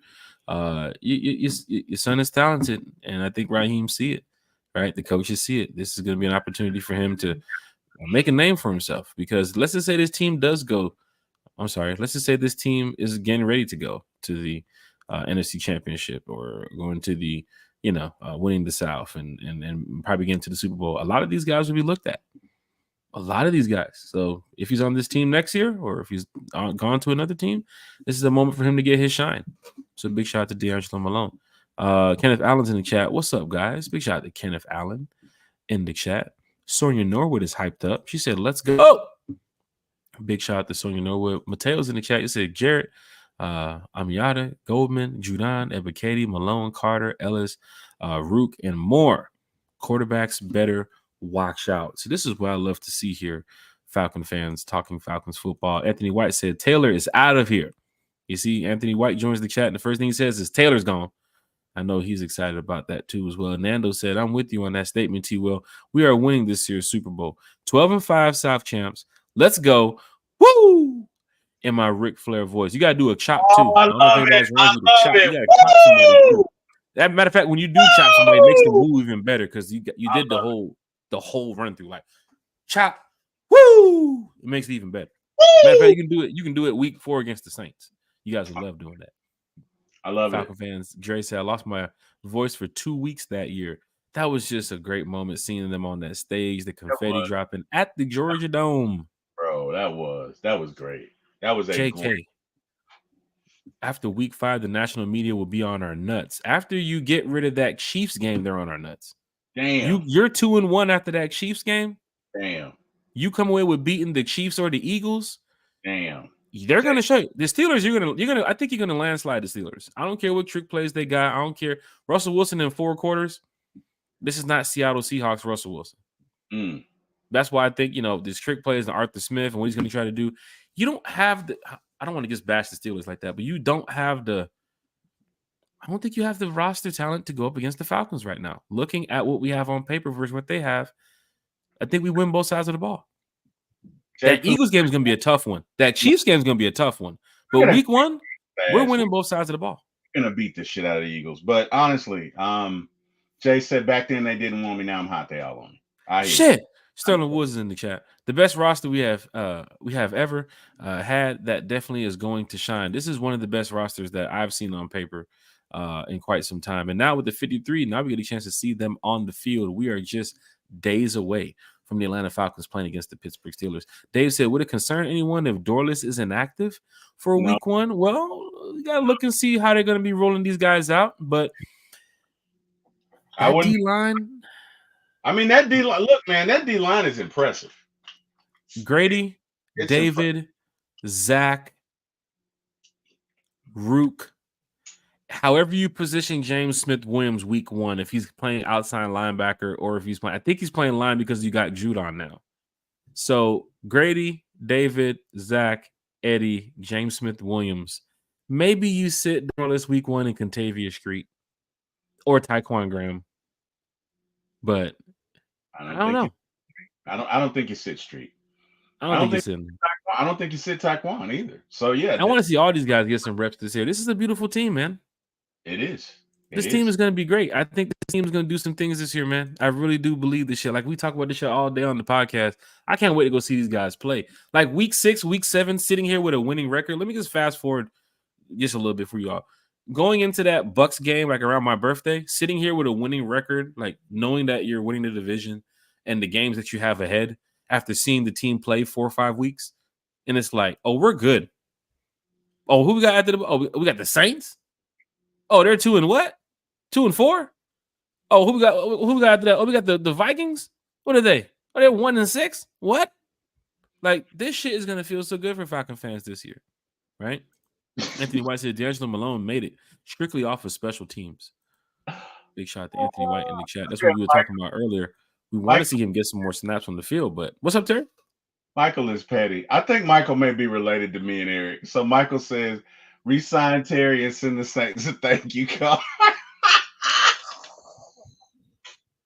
Oh, come on. Dave said another reason to love this podcast. Thinking outside the box as Kirk as an MVP is amazing. I mean, he puts up the numbers. He's a leader on and off the field. He reminds you somewhat of Matt Ryan. I think for some fans can say here, like he has the talk. Matt Ryan was a guy who can talk to the media. He was a guy who can talk to the fans. He was a guy that can listen and respond and talk to his coaches. He didn't have no trouble off the field. Everything, the beautiful family, everything. Kirk kind of is the same way, right? He got a guy who can go in there and lead these guys, right? He can go in there and help these guys out. And then he can get a little gangster with you. He can put the chains on a little bit, do a little dance, do the Kirk Frost dance. Kirk Frost, see? The Kirk Frost? Matter of fact, hold on. Terry's doing the Kirk Frost dance. We got to get on the screen. There it is. That's the Kirk Frost dance. Kirko! You have a guy you should feel proud of here in Atlanta because of his body of work in other places. I think we've seen Kirk Frost in Minnesota and in Washington. The numbers show it. Mr. 4,000, over 30 touchdowns, less than 12 interceptions, quarterback ratings over 70 plus, and all this other. What is it? His rating against the Saints alone is like 115. The Saints need to be worrying about that game versus Kirk Cousins. That's not Ritter and Mariota and Heineke out there. They now have to watch it. Just imagine that teams have to now be prepared, Terry, to go after and try to blitz a 36-year-old quarterback coming off an Achilles because he will light you up if you don't get to him. Just imagine that. We're banking our season off of a 36-year-old quarterback coming off an Achilles. we're also banking it around the leadership of Raheem. What Mama, he's installed in these players. What's up, Terry? I said, Mama, there go that man again. Whatever he's installed with these players in the offseason, communication to energy to effort to finishing the play, Raheem is just preaching this shit every single day. Kay Adams from NFL Network out there and all these other NFL journalists following the Falcons. Kay Adams said the other day, talking to Tori McElhaney, big shout out to Tori, she said that every time she mentions, what she said? Every time she mentioned Raheem's name, yeah, to anybody in the NFL, they just gush. they just light up when hearing about Raheem. If those comments are true about what Mike Tomlin said that the day after the 53-man roster. Tell my buddy Raheem Morris to watch for this package. That's the joke. You could have texted that to him. Mm-hmm. You told that to the media to tell my buddy Raheem. I could have called him and texted him, but be prepared for a Justin Fields package. Now, Raheem's probably going to say, oh, my God. Oh, you think all right, we'll be prepared for a Michael Penix package. Oh, shit. Why'd I say that? No mommy's way. No mommy's way. Carrie's going to get me now. Carrie's going to say, see, Jack, you're almost there. Falcon fans, hit that like, share, and subscribe button. Carrie's going to say, some of that BPE. We're not doing the BPE. Dre the Boxer. Matter of fact, somebody was in the game. Somebody was at the game the other day. Was that Lisa Shepard? They did. Was it? Was that Lisa Shepard who took a picture with somebody who had the BPE on a flag? I think it was. Yeah, I think. Oh my gosh, Dre the Boxer. I had to practice saying it under my breath a few times first. It's like my mouth wouldn't let me screaming in fear of waking up from a dream. Oh wow, that is a wow, Jack. That's a wow. Shout out. Big shout out to Dre the Boxer and Nick Shat, man. It's great to see Falcon fans. Well, Terry, remember the other day we said that we'll be on this channel talking Falcons for about 30 minutes. And 2 hours and 30 minutes later, we had like 50, 60 people in the chat talking Falcons. Bro, that was at like, what, 9 in the morning, bro? Yeah, man. Yeah. That was like, what? That was 2.5 hour show. You're right. Man, we got may have been 2 for hours. The fan. I think it was almost 3 hours. It was almost close to 3 hours, but I know this. Oh, yeah. Chef Matt, and we're gonna matter of fact, I'll get to that in just a second. So Terry, remind me to bring up Chef Matt. I want to finish this 53-man roster, but the chat is live. We're going back to the chat to see what they have to say. How much will the running game be abandoned this season?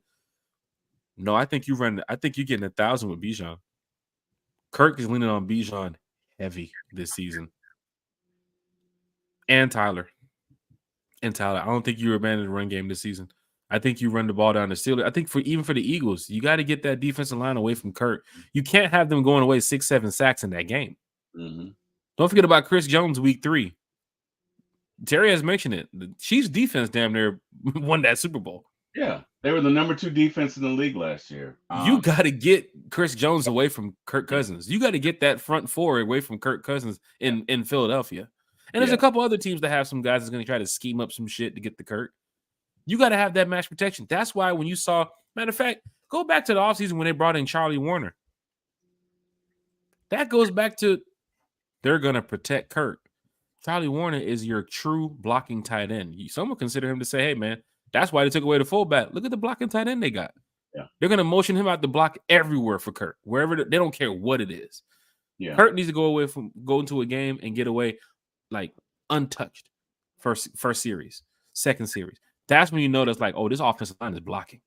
Nobody's getting to Kirk. 1 step, 2-step drops, out. Handoff, boom. 2-step drops, out. You're going to see a lot this season, right? Hopefully the play doesn't break down to Kirk has to scramble around and do all this other stuff, but there might be times when that happens, right? There's that one time in the game where a team's going to lock up on Drake. They're going to lock up on Kyle. Kirk's going to go through his reads and not see something, but guess what? Oh, there's a lane for me to run. Remember Matt Ryan did it a couple times. You didn't want to see it, but he did it. We hope that it doesn't happen this year, but it just adds to the MVP season that Kirk's going to have. Big shout out to Kirk Cousins. Gertrude Staples said, I'm calling it now. 62 sacks. Damn. That deserves a fucking wow. Damn. I mean, bet it all on black. Bet it all on black. Hey, don't forget, Falcon fans, Falcons versus the Raiders this year is going down in a major way. We got the party in Vegas too as well. Don't forget, we want to make sure all fans are out there, but you got to buy your tickets to the party. I will say that tickets are going extremely fast because not only the Rise Up Tour fan club does a great job putting on events for fans on the road, but people have seen over the past 7 years what we have done, the hard work that goes into it. And, hats off to the crew, hats off to the administrators, hats off to the entire staff of the Rise Up Tour fan club, and of course Thomas Scott too as well. Mateo PCV said Super Bowl in New Orleans. You know how much Big Falcon talk would be if we could come pull a ring in the swamp. I think it can happen. Falcon fan said Terry was an undercover Saints fan when he first got here. A couple years later, Terry wants a ring on his old team. Sheesh. Terry wants a ring for the city, man. He really wants to see the Falcons win. These moves are not to make the Falcons go down, decline. It's not happening. He's making moves so the Falcon fans can say, yo, this is the general manager that we needed from the beginning. So we can become a team like the Chiefs and go win back-to-back Super Bowls. So we can become a team like the Ravens were in 2000, or even that sorry team that we don't want to mention up there in Boston. We can have our moment too. I know the Falcons are going to win the Super Bowl. I know they're going to win it. Some would say it's going to be this year, New Orleans. Some say it's going to be next year. Some say it's going to be before 2027. I think this team is good enough, definitely, to reach the Super Bowl. And if you're good enough to reach the Super Bowl, you're good enough to win it too. Terry? Let me ask you a question. The Falcons win the Super Bowl, right? Clock hits 0. What song do you want to hear? What's the first song you want to hear as the confetti drops when the Falcons win the Super Bowl? The Falcons win the Super Bowl, what's the first song I want to hear? Yes. I mean, I'm on some celebration shit, so I would say probably, you could probably do that. All I do is win, win, win. That T-Pain. All I do is win. I'm on some celebration shit. It might be We Are the Champions. You know what I'm saying? But then again, that's just for that moment of blasting that shit around everywhere so people knows that the Falcons just won. See, I live in an area where there's a Cowboy fan next door. There's 2 Cowboy fans next door. And there's some, I don't know, I wouldn't say fair weather Falcon fans. I mean, they come outside one day, they're talking about the Falcons doing good, and then the next day they're like, oh, I'm done with the team. But, they got some Falcon fans. There's a Steeler fan up the street, so I would definitely be blasting We Are the Champions a few times. And then I'm going to switch it up and put some trap on. We're going to trap it out. We definitely got to trap it out. I will be blasting, what's that guy's name? Win. Like, I'm gonna play that all night. That's is that ASAP Rocky? Can't remember who that is. Oh no, that's dun dun dun dun dun. Wait, what's that? Win. F everything else. Win. I remember that song. Falcon fans are in the chat. They are live. They are lit. J-Rock. That's J-Rock. Yeah. I'm playing that all night. J-Rock. I'm playing that all night. That's what I'm playing. That's what I'm going with all night. Maybe a little celebration from Kool and the Gang, just because I think it's appropriate. Whenever you win a champion, you should play celebration. Yeah, it's definitely a playlist of celebration music. I can guarantee you that. But we definitely are going to trap it out some way, somehow, too. AJ Terrell on your list, Mike Hughes on your list, D. Alford, Clark Phillips, and Antonio Hamilton Sr. He made it. He did make it. Top of the world. This is a big moment for Antonio Hamilton Sr. This is a guy who the Falcons brought over this offseason. He's had some playing time in New York and some playing time in Arizona. But I think his snap count percentage was well over 40% when he was playing in both of those cities too. So for both of those teams. Falcon fans, this is a guy who he impressed the coaches during preseason, in the offseason. And now we have a guy in the building where he's your, I don't know if he's going to say your 5th cornerback, but however to look at it on the depth chart, he's going to come in here and he's going to fight hard, man. He's going to help Clark Phillips out. He's going to help D. Alford out. I think he's been in the league also more years than D. Alford too as well. I think he's been in there since like 4 or 5 years now. So big shout out to Antonio Hamilton Sr. for making the team. Mike Hughes too as well, veteran cornerback who's been in this position before. So he's going to be alongside AJ Terrell. Probably your CB1 and CB2s. Your safety room is looking great. Jesse Bates, Justin Simmons, Richie Grant, Micah Abernathy, who they have right here on the list. And some fans are worrying about DeMarco Hellams. I believe DeMarco Hellams is going to be back on the 53 later on this season once the injury and everything is taken care of. But big shout out to Young Haku, who's also out there, who's going to be your kicker, Bradley Pinion, and of course the long snapper. You can't forget the long snapper. It's Liam McHugh. so big shout out. What's up, Terry? No, I said Liam McHugh. That's his name. Liam.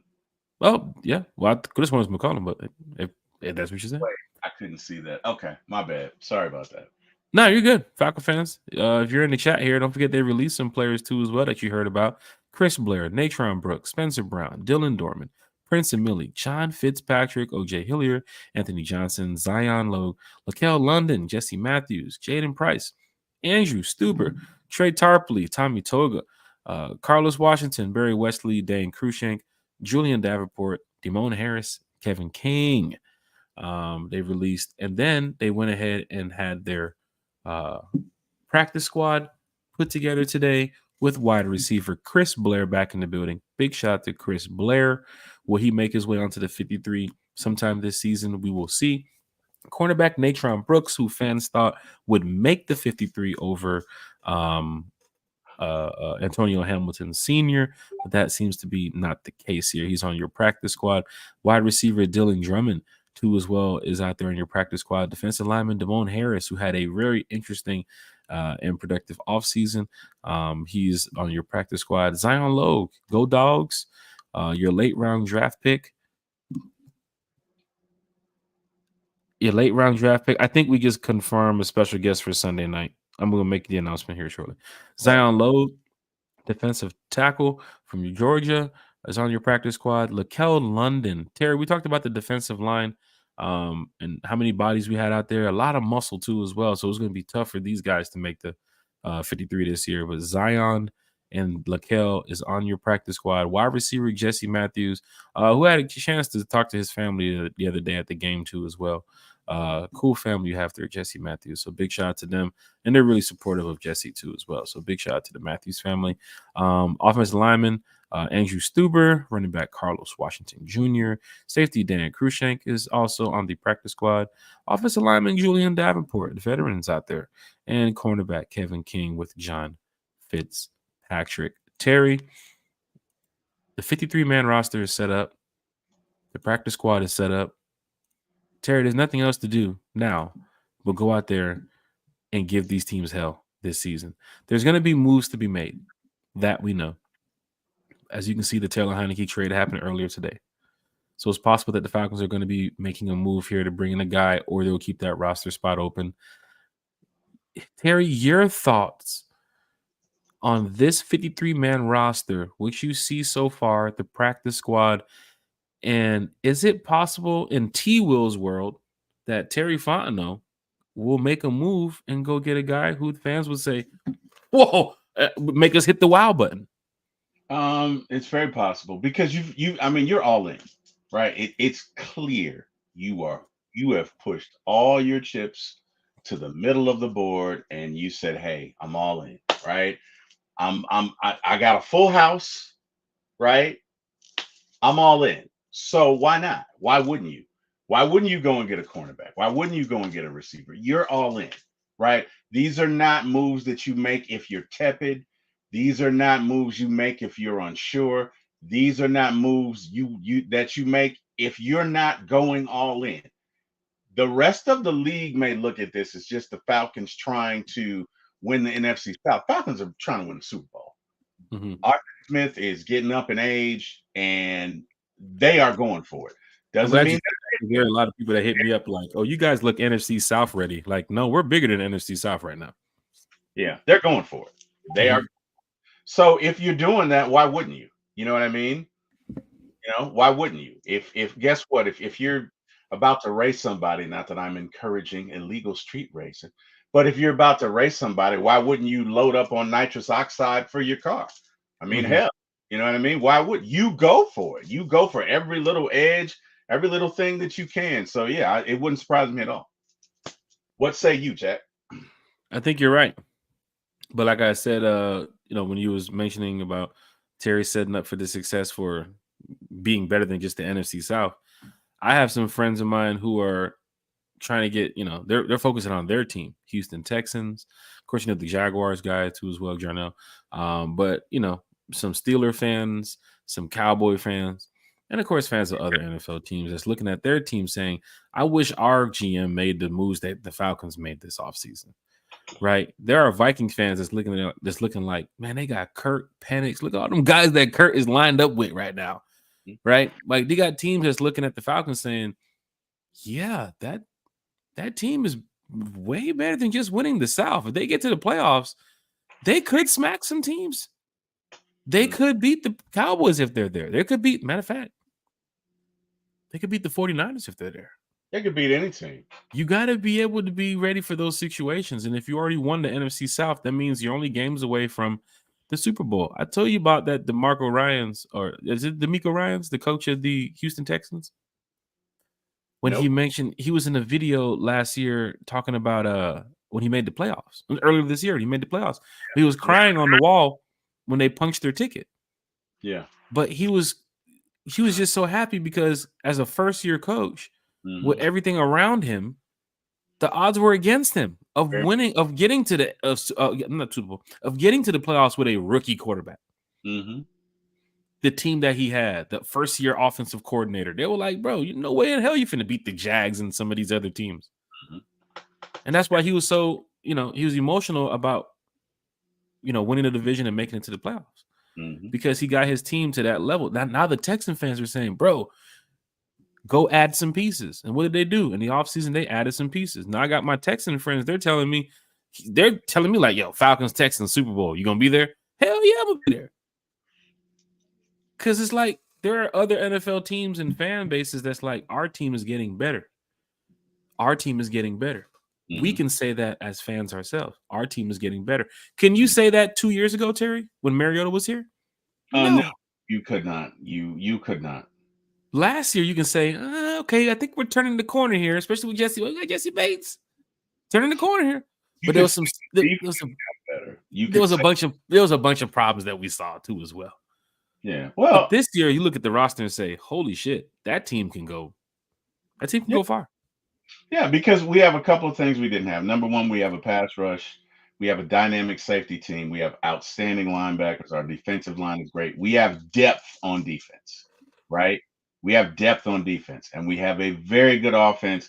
And for the first time in a lot of our young offensive weapons in their career, they have a guy that can distribute the ball. They have a quarterback, right? Let me tell you something. If I'm Drake London, or if I'm Kyle Pitts, or if I'm Bijan, Kirk doesn't buy lunch ever. I'm so happy to see you, bro. I got you. You never buy lunch. I got you. For the rest of your time here, I got you. Bijan did say Kirk is ready to go. He is 100% ready to go. Yeah. So, I just think you add all of that up, this team can shock the world. I'm not saying they win. They will. But it would not surprise me if they shocked the world and won the Super Bowl. Like, I know it's crazy, right? It's crazy. But,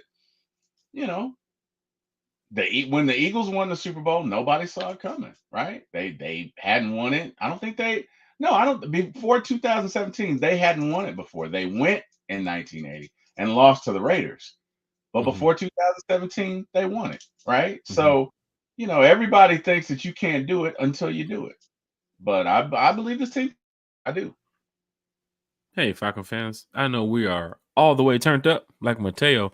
Terry, you mentioned about what song would I play when the Falcons win the Super Bowl.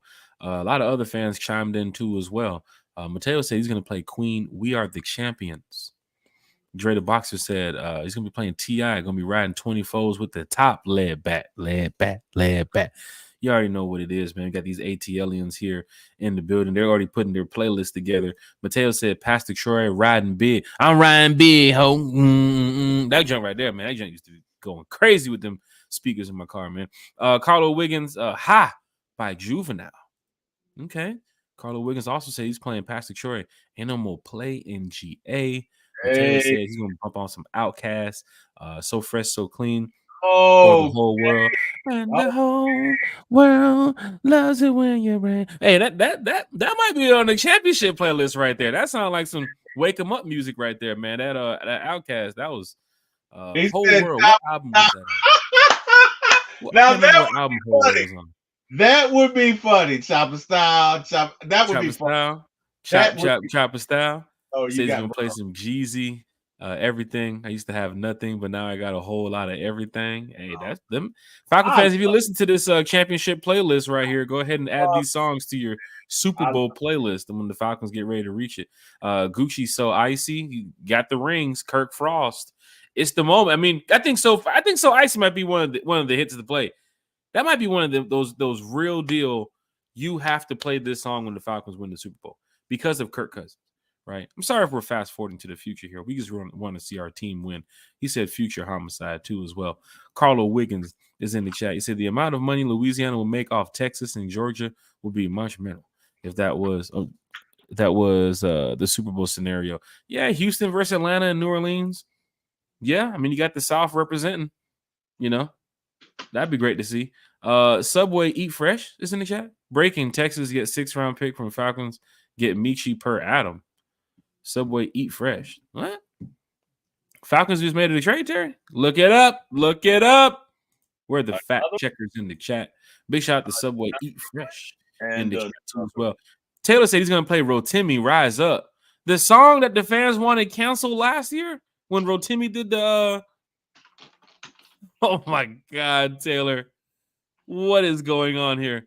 Falcon fans in the chat, hit that like, share. Jamal D said, I'm playing Damn, Young Bloods, all in New Orleans. You got to remember, we are in New Orleans, Terry. So if we're walking out of the stadium, if we want to give New Orleans a taste of their own medicine, I would probably hire a second line.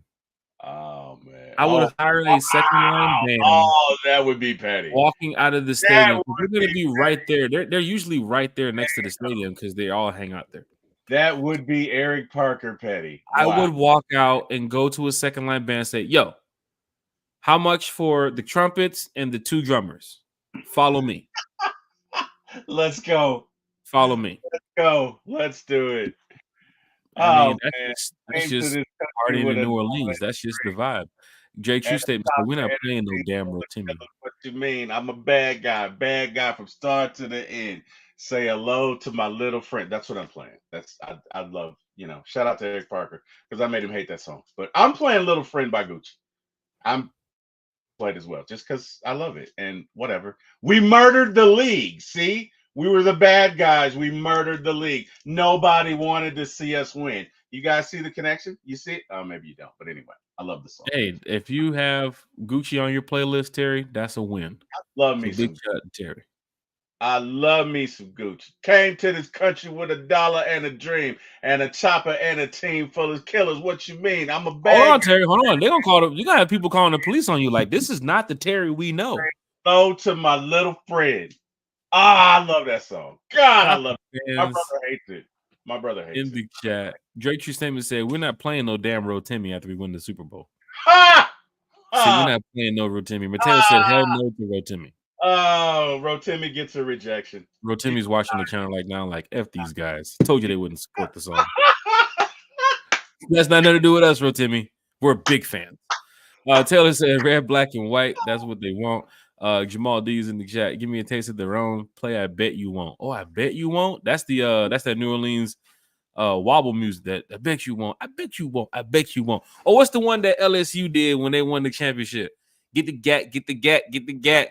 To the third wall, pass it to the third. Hey, you play that song in New Orleans, dog. That joke be crazy. Get the gat. Play the Yin Yang Twins. They love that song so much. That's one thing that's kind of weird. Don't. That is one thing that's kind of weird. That when you're in New Orleans Stadium and like the Saints theme song is from Yin Yang. Like you're gonna sit there and hear dun dun dun dun dun dun dun dun, and you're gonna hear me and my brother. You're like, is that Kane? Is that Yin Yang Twins? Man, I'm playing. And they play that jump. Stand up every single time they score. It could be a field goal. It could be first down. It could be a timeout. They go to timeout. Hey, get the fans up. Da-dum, da-dum, da-dum. Every single time. I'm playing Salt Shaker. Shit, I'm not playing none of that shit because they out there in New Orleans with that shit. Nah, I'm not doing that. Nah, they're going to be like, you put Yin Yang on? My bad, bro. I ain't mean to do that. Turn that yin yang down. Falcon fans, hit that like, share, and subscribe button. We know everybody's excited Oh, about this upcoming season, and we want you to be excited. Right here at One Time for the Fan, me, Terry, Kerry, Chase. I'm beside the Chase boat. DFU. I was about to give a big shout to DFU too as well, Cody and Philip too as well. But we've been, doing a lot in the off season. We want fans to know that this year is going to be the exciting year that fans want, right? So One Time for the Fan, we're going to have a lot more shows coming up during the weekend, random live pop-up podcast type of things. I keep mentioning to go over to the IG page. You definitely want to follow the IG page for One Time for the Fan. We'll be posting all Falcons related content. Falcons 24/7. So you'll be seeing that a lot right now. As you can see, we posted from the practices and, of course, the home game that happened the other day with the Jags, the preseason game. And now we have the Steeler game that's coming up in a matter of days. So you'll be seeing a lot of footage from that. A lot of stuff, man, going on in that IG page. We want to make sure if you have IG, then follow us over there. So One Time for the Fan. A lot of things we're going to be posting there. We're not going to be posting on YouTube. You won't see it on Twitter. You won't see it on Facebook. But you'll see it right there on the IG page. So make sure you head on over there and follow because, hell, we're going to be posting right after this. But for fans that want to hit the road this year, we have this information that we always post, the upcoming events.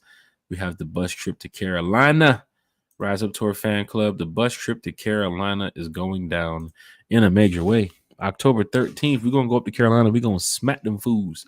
The price is $100 per person. Rise Up Tour Fan Club members. Don't forget to check your email so that way you can get your discounted price. Also, don't forget the deadline. It's September 1st. So you want to get on that bus. You want to get on that bus, and you want to get on that bus.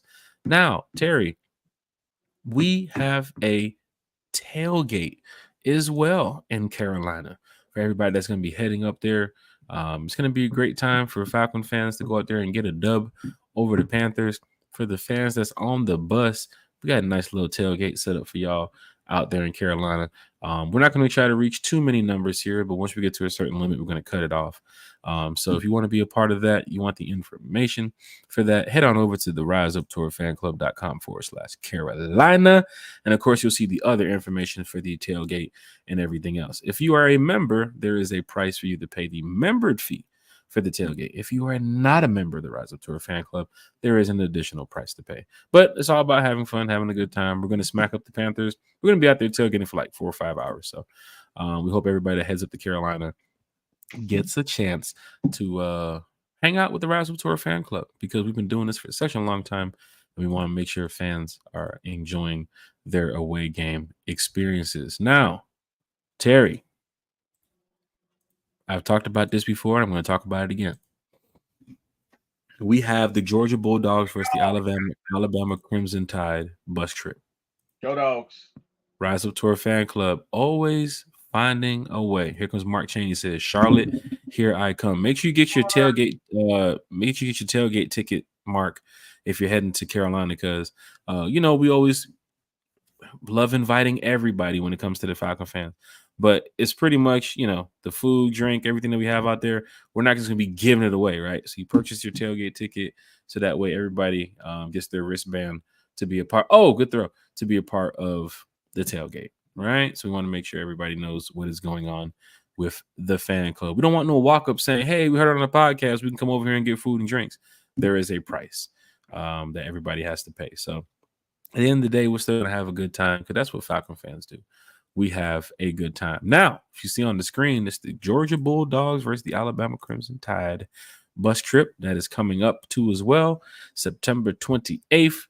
This is just a bus trip to get you to Alabama and to get you from Alabama. Don't forget the tickets you'd have to buy on your own, or if you know some tailgates out there, go tailgate with them.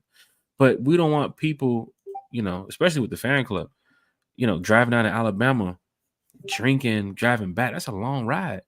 So get on the bus. Go out there, tailgate, hang out. It's going to be a whole day of fun. And then when you get back to Atlanta, I hope you don't drink too much because the next day is Falcon Saints at the Benz. So you're talking about a whole weekend of having fun. What a $65 a person. what a Sign week. up at dogsbamabus.com. Telephone numbers on there. Georgia, Alabama bus trip. All the information too as well we provided to everybody who signs up. So please tell your Georgia family, tell your Bama family. If you're living here in Atlanta, you want to head out to the game down there in Isn't that Tuscaloosa. isn't that the week Country Wayne comes to Alabama? Like you guys would know. Country Wayne. The comedian Country Wayne. You don't know Oh, about I know Country Wayne, but yeah, I don't even I didn't even pay no attention to that. Yeah, I think he's in so for those of you, I'm from Montgomery, Alabama. Okay. Mhm. Shout out to the Gump. And you know the best thing coming out of Alabama is I-20. Boom. Just kidding. Sheesh. Let's see. Tour dates. Have a lot going on here, Falcon fans, as Terry looks that up. We also have the bus trip to Tampa too as well. So Falcon fans want to head to Tampa. This is an overnight trip. So the bus will take you down to Tampa following day after the game. About an hour and some change after the bus will bring you back to Atlanta. We got to make sure the crowd clears out so we got to sit in traffic and all that stuff. So we have everything taken care of for all fans. And of course, we have some events in a lot of these cities too as well. A lot of the Rise Up Tour fan club members know about these events too. And of course, the season is just getting started, so we have a lot more events to put out there as well. But the price is $150 per person. The deadline is September 1st. And we will continue this after the deadline and just be an additional price. So for Falcon fans, you can sign up right there. RiseUpTourFanClub.com. Isn't that? Wait a minute. Hold on. Isn't that our future third string quarterback's birthday on that weekend? Something like that. I think his name is Mr. Jack. I believe that is my birthday. Yes, October 26th. So we're Jack partying in Tampa. That's right. Yes. It's going down. Yeah, you got to make that one, people. You got to make that one. If for those that want to head to a game this season, I mean, that Tampa game is going to be a nice one because that's like, it's your good weather game in October. Hopefully it's going to be like 85, 87 degrees or so around that time. Then after that, you have New Orleans, which could be pretty cold in November. You have Minnesota in December, right? You have Denver in November too as well, which is going to be a little bit cold. But then also you have Washington outdoors in December, right? Vegas is also not going to be that hot in December. There's going to be some low 60s, around the 50s too as well.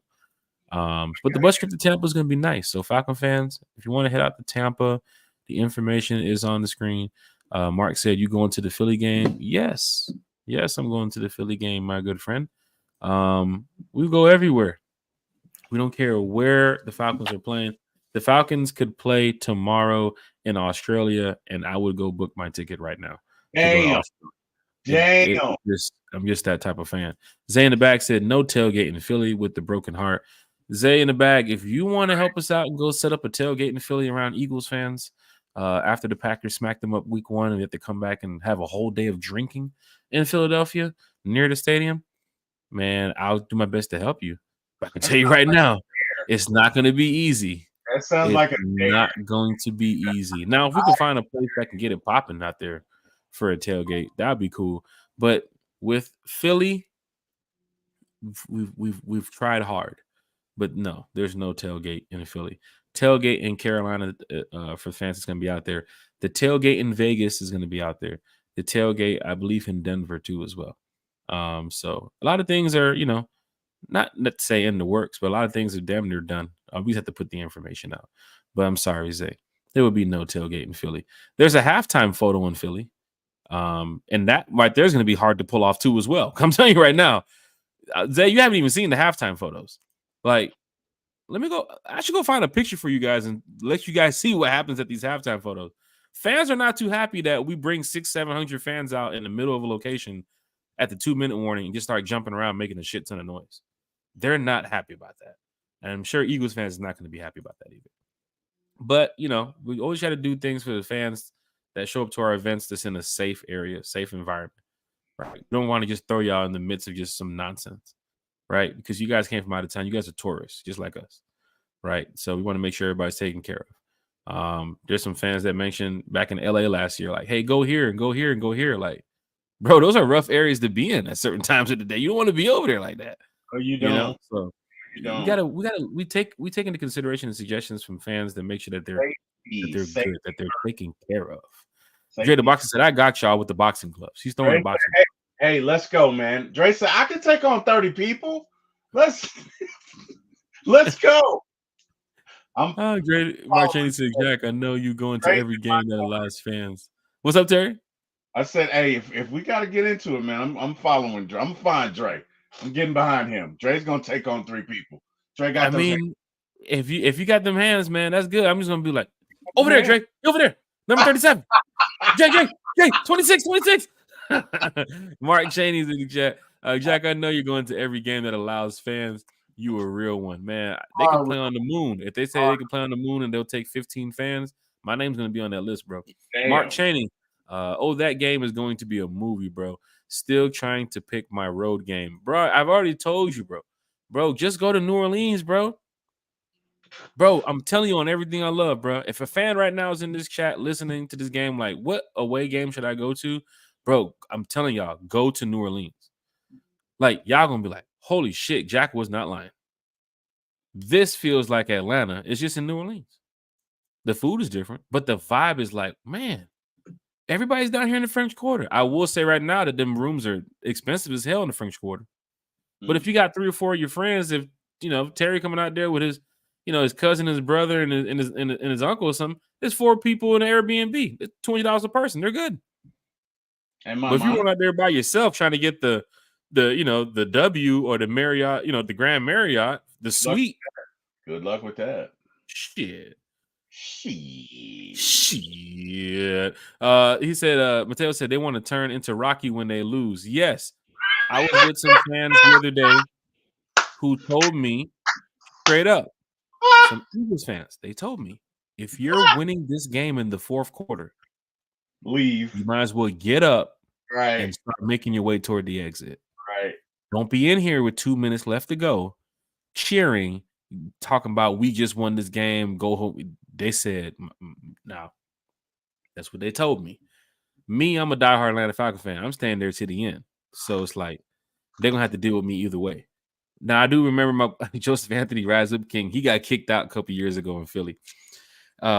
He said he was outnumbered too as well because the Philly fans ganged up on him, the police, the security. But Joseph Anthony's a fan that he's just going to stand up and yell all game, right? He's just going to stand up and just yell. Like fans going to be like, sit down, buddy. He's going to stand up like, no, I'm not sitting down. I'm not sitting down. So I can see where security got involved and stuff. I'm not doing it, buddy. And you can't be either, loser. Mark said that NOLA game is the move. Mark, you sitting here talking to me about it. Mark, the next time you join this podcast again, I better hear, yeah, Jack, I went ahead and booked my room already. I got my travel stuff ready. I'm flying in Friday morning. That's what I want to hear, Mark, because that's a game that's 3 months away, right? Falcon fans, if y'all are looking for a game to go to, Vegas, I ain't gonna lie, Vegas getting a little pricey. I mean, I took care of my stuff a couple weeks ago, but for fans, I tried to help a fan the other day get set up in Vegas, and them plane tickets getting up there. And if you're not flying Delta, you might have 1 or 2 stops on that Southwest or American Airlines flight. But for Falcon fans that's heading out to these away games, we have some stuff for y'all to hang out and have a good time. It's what it's all about. You see the Tampa trip right there on the screen. Matter of fact, let me try to get to this quickly. Terry, I'm sorry about taking up all your time. What do we have here? All right, let me rush through this. Terry, what do you want to hear about, Terry? Do you want to hear about Vegas or New Orleans? Vegas, baby. All right, let's go to Vegas. This is the last one we'll do. Friday morning, breakfast with One Time for the Fan. We'll be back. Falcon fans, there it is right there. I don't like talking about it because I'm just going to tell people just to show up. Falconsville's in there. Falconsville's been to our parties. You know what's going on. Falconsville, what's going on, shout brother? out to Larry O. Falconsville. Mark, just give me a call if you need some help, bro. I can help you out on travel and where to be and all that other stuff. Rather vacations somewhere I've never been. Hey, if New Orleans is not your thing, my brother, then they got Washington this year. I see he said I'm from Vegas. I wanted to do that, but I'm cool on them prices. That's understandable. Minnesota, it's an easy game right there. I think Carolina's an easy game too as well. But you see it right there, Falcon family. It's on the screen. It's on the screen. It's on the screen. The Rise Up Tour Fan Club takes over Vegas. It's going to be a great time out there. Hopefully by that time, the Falcons are making their way to the playoffs. That's around the time where you kind of know that, hey, we're going to the playoffs, even if we, F around this game and they get one from us. That's the position that you want to be in. The 49ers were in that position a couple years ago where they already knew that they can lose week 15 and week 16 and still make the playoffs and still win the division. I hope this team is that far ahead. That's what outrunning the South means. When the other team has 7 losses and you have 3, you've outran the South. You're winning the division by far. They can't touch you. Jack, I just had a thought. Mm-hmm. We save any money now that we've traded Taylor Heineke, or does that still come out? Like I know how it works in baseball. I don't know how. Like we owed him $3 million. Did we just save $3 million? Do we have like now $10 million in the kitty, or how does that work? Look, not being the big cap numbers guy. Then again, nobody has also posted this too as well. That sounds like a question that we can ask our good friend Myles Garrett on Sunday night. Oh, look at what he did. Talk about this cap room. Talk about what we got going on. Good old Myles is going to be stopping by to talk with us this weekend from Fox 5. And then, of course, Chef Matt is going to be here Friday morning talking Falcons football, food and Falcons football on Breakfast with One Time for the Fan. The ATL Takeover Rise Up Tour Fan Club. There's going to be hundreds, if not thousands, of Falcon fans in Las Vegas. A lot of them have been purchasing tickets to this event. The doors open at 8 p.m. and we're partying until the sun comes up. I'm going to let you know right now, we're partying until the sun's come up. Now, I might not be there till the sun come up, but you might be there till the sun come up. But we are partying until the sun come up. I guarantee that. Because Falcon fans, we're having a good time. We're enjoying ourselves. We're from out of town, right? So make sure you get your tickets to this party that's in Vegas. You can see the information right here on your screen. So, Falcon fans, we do thank you all for supporting the Rise Up Tour Fan Club over the past 7 years. And we're going to continue to keep this going. Everybody loves what we do. Once again, a big shout out to everybody at the tour. Big shout out to Thomas Scott. Like Thomas Scott, we're going to get Thomas back on the podcast too as well. Because it's been some time. We got to do it. It's getting ready for the season to start. So many people. Matter of fact, I'm going to reach out to Thomas, see if we can get him on with a pop-up show here pretty soon, because fans have questions about the tour and questions about the fan club and how did you guys start? How did you guys meet to establish this amazing group? And it's better if Thomas Scott explains this. Plus, he's the man behind the scenes that a lot of people say, oh, Jack, Rise Up Tour Fan Club. Oh, Jack. Man, y'all better go talk to Thomas, man. Thomas is he's a real one. You know what I'm saying? So big shout out to Thomas Scott and what he has going on here with the Rise Up Tour Fan Club this year too as well. For fans in the chat, this has been great. Talking Falcons football with you all. Jamal D said, what casino y'all partying at in Vegas? That's the Sahara right there. But we got some more stuff that's going on too as well. So be prepared for, as we get closer to that day, you start seeing more come out. I couldn't post all the information because we're 2 hours in on the podcast right now. So I'll post some more information Friday. I would love to dedicate just like 15 minutes to just talk about upcoming events. That's the thing about the Rise Up Tour Fan Club. But we have so many events, it will take up a whole podcast. Like it truly will.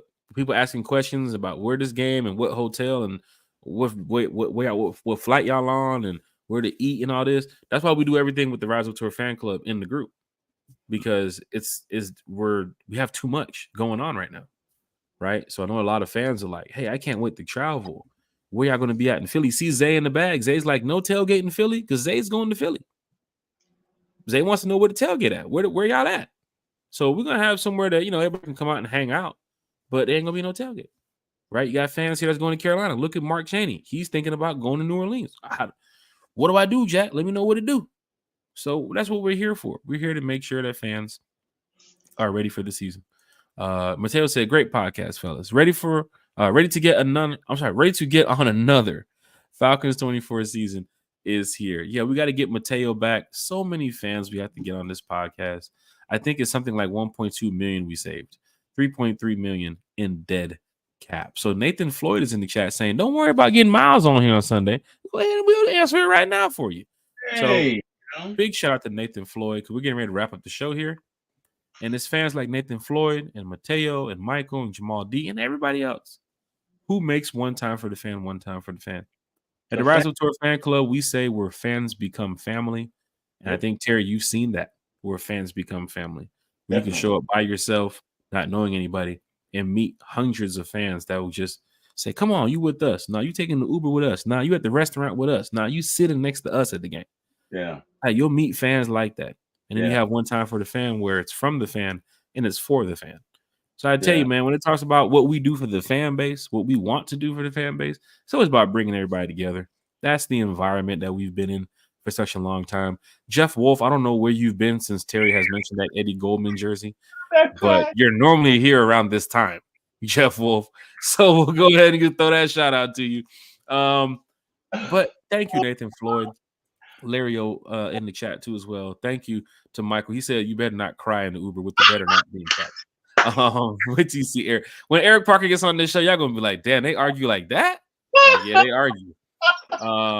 Lario says, seriously, did they get rid of the beer man Heineke? They did. Even Lario's over it. He's over it. They got rid of him. And shout out to I love my brother. I give him grief. I love my brother. I wouldn't trade him for anything in the world. But he's still wrong. Anyway, go ahead. This is great, man. We can give shout outs all night. Let's start with T-Will shout outs, and then I get to mine, and then we'll all go to bed or play NCAA or Madden until the wee hours in the morning if you're off tomorrow. Whatever it is we do. First and foremost, I want to thank the fans of this wonderful show. You guys make it fun, and really, there's no other reason to do it other than to just fellowship with you guys and talk Falcons football, man. It is incredible. I like what we have going on. I like the fact that we're growing, and it's just, it's one of my favorite things to do on Sunday night, Wednesday night, and Friday morning. So, hey, man, shout out to the fans. First and foremost. Secondly, shout out to God. Thank him for everything. Without him, I would not be here. Definitely am glad to be here. Shout out to my brother. Shout out to Jack Spade. Shout out to 95 North. Shout out to Big Low. Shout out to Uncle Steve. Shout out to Chris Berto. Shout out to 95 North. When Berto went to do that screening for NCAA, he didn't call us not once. Wow. He didn't give us no shout out. Hey, and I know I'm getting this NIL money, NCAA, but I got these other guys over here, Jack Spade, T-Will, one time for fan. We need to get them on. Berto didn't do that. Berto, that's Jack, okay? Jack. Berto said, smile for the picture. That's Jack. Berto, that's Jack. Hey, take a picture of her. Jack, you need to get that hate up out your heart, sir. That's all I'm saying. Anyway, shout out to all of the non-hating people and my good friend Jack Spade. Hopefully he'll get the hate out of his heart before next show on Friday. And Jack, hey man, you keep inviting me. I'll keep coming back. I'm going to defer to you, sir. Go right ahead. Falcon fans, hit that like, hit that share, hit that subscribe button. I see my boy Michael's in the chat talking about Black Myth Wukong. So this Black Myth Wukong game, and if I had a doggone podcast to talk about video games all day, I mean, this game might be game of the year. It kind of sucks because I'm an Elden Ring guy, and I want to see Elden Ring, do crazy numbers. But this game, Black Myth Wukong, apparently is taking over, man. Like, I've seen some games that have like crazy graphics, and the game engineers are, developing the game at a rapid speed. But this game was worked on, I think, for over like 12 years or something. So they did a good job, taking their time working on it. But everybody's playing it right now. So big shout out to Michael. He's talking about Black Myth Wukong, and that game is tough as shit too. I heard the difficulties on there pretty through the roof. Mateo said one time for the fan with the hashtag. He's ready for football. He said God is good. Michael said shout out to Kleenex. It's gonna be a tough ride to QT for Terry. Mark Chain said fire show as always. He gets a wow for that. Hey man, he gets a wow for that. He gets a wow. I'm gonna be on the wow factor really good on the next podcast. I'm gonna have it right here sitting to the side, like, okay, we're ready for the suck today, Jack. I'm just saying, I don't know what's going on with you in the wow button, Work it out, Just Jack. working Work hard, it out. man. Just working hard. Work it Mark out. said, yeah, Berto did that face scan for them on the low. On the side too as well. He ain't call nobody. He ain't hit nobody from Bleacher Report. He ain't hit you up, Mark. He ain't hit us up. Mark, normally Berto will call and say, you look, like the Kirk Cousins situation, like, I think it might be Kirk. Like the drafting Michael Penix. I think they might draft Michael Penix. Like Berto didn't call and say, yo, I'm at EA Studios right now, getting ready to take this picture. Yo, I got this. You want to talk to somebody over here? Maybe you can get down here. Maybe we can get a picture in. They'll give you a couple $. Nah, Berto ain't do that. Berto did everything for himself, thinking that nobody was going to go to like page 62 on NCAA and find this picture. Because when you're creating your player, he's all the way on like page 40. You don't just see him. Like you gotta keep going over. Like, where the hell? They snuck him in the back of the damn pack in this game? No way. Berto. Michael said that the face scan. He's laughing his ass off at the face scan right now. Berto, it's the ones closest to you, Berto. It's the ones closest. That's all I have to say. Fans, this Friday morning, breakfast with One Time for the Fan. We're bringing our guy back. We're bringing back Chef Matt, Senior Executive Chef Matt from the Mercedes-Benz Stadium. Chef Matt has been working on the new Molly B's area that fans just got a chance to. I don't know if they did a walkthrough or they got a chance to see when it went to the game, but it's a private area. It's like their new lounge suite area, kind of. But it's amazing. It's beautiful. So I'm guessing Matt will get a chance to come show us the area on Friday. Also, his mop sauce video that he did earlier last year or this year has hit over 1 million+ views. So it's going to be great talking to Chef Matt about how his notifications on his phone is looking right now. Because when you hit 1 million views, you're talking about retweets and people asking you to do interviews here and all that other stuff. Michael said that's the mop sauce guy. So yes, so when you look at the mop sauce video of the lady who's on the grill, the person who's holding the camera is Chef Matt. Yep. Right. So he's going to come over here and explain that. He did on the last podcast that he was on during the summer. He explained about the mop sauce video and the backlash. Terry, remember the backlash he was getting from people saying that is disgusting. You can't do that. Mop on barbecue. You can't. Wait, do I have the video? Right there, the video. Shipped off to some crazy prison in Siberia. What the hell is wrong with you, man? That's just. I'm gonna find it. I know he has it over here somewhere because the video went viral. It went stupid viral. It did. But yeah. Chef Matt is doing damn near everything right now. All that food that comes through the stadium. I mean, we'll post all this up right now. I'm not logged into the IG so you can see everything. But we'll post all this up. That's my good friend right there, Chef Mike, too, as well. So we'll post that up this weekend. I mean, this Friday, so you guys can see what is going on behind the scenes at MBS, because the new Freddy burger that just came out, it has to do with Chef Matt. This new item right here with the ribs and the macaroni and cheese inside with the chips on the side, it has to do with Chef Matt. The lobster mac and cheese that people keep talking about, it has to do with Chef Matt.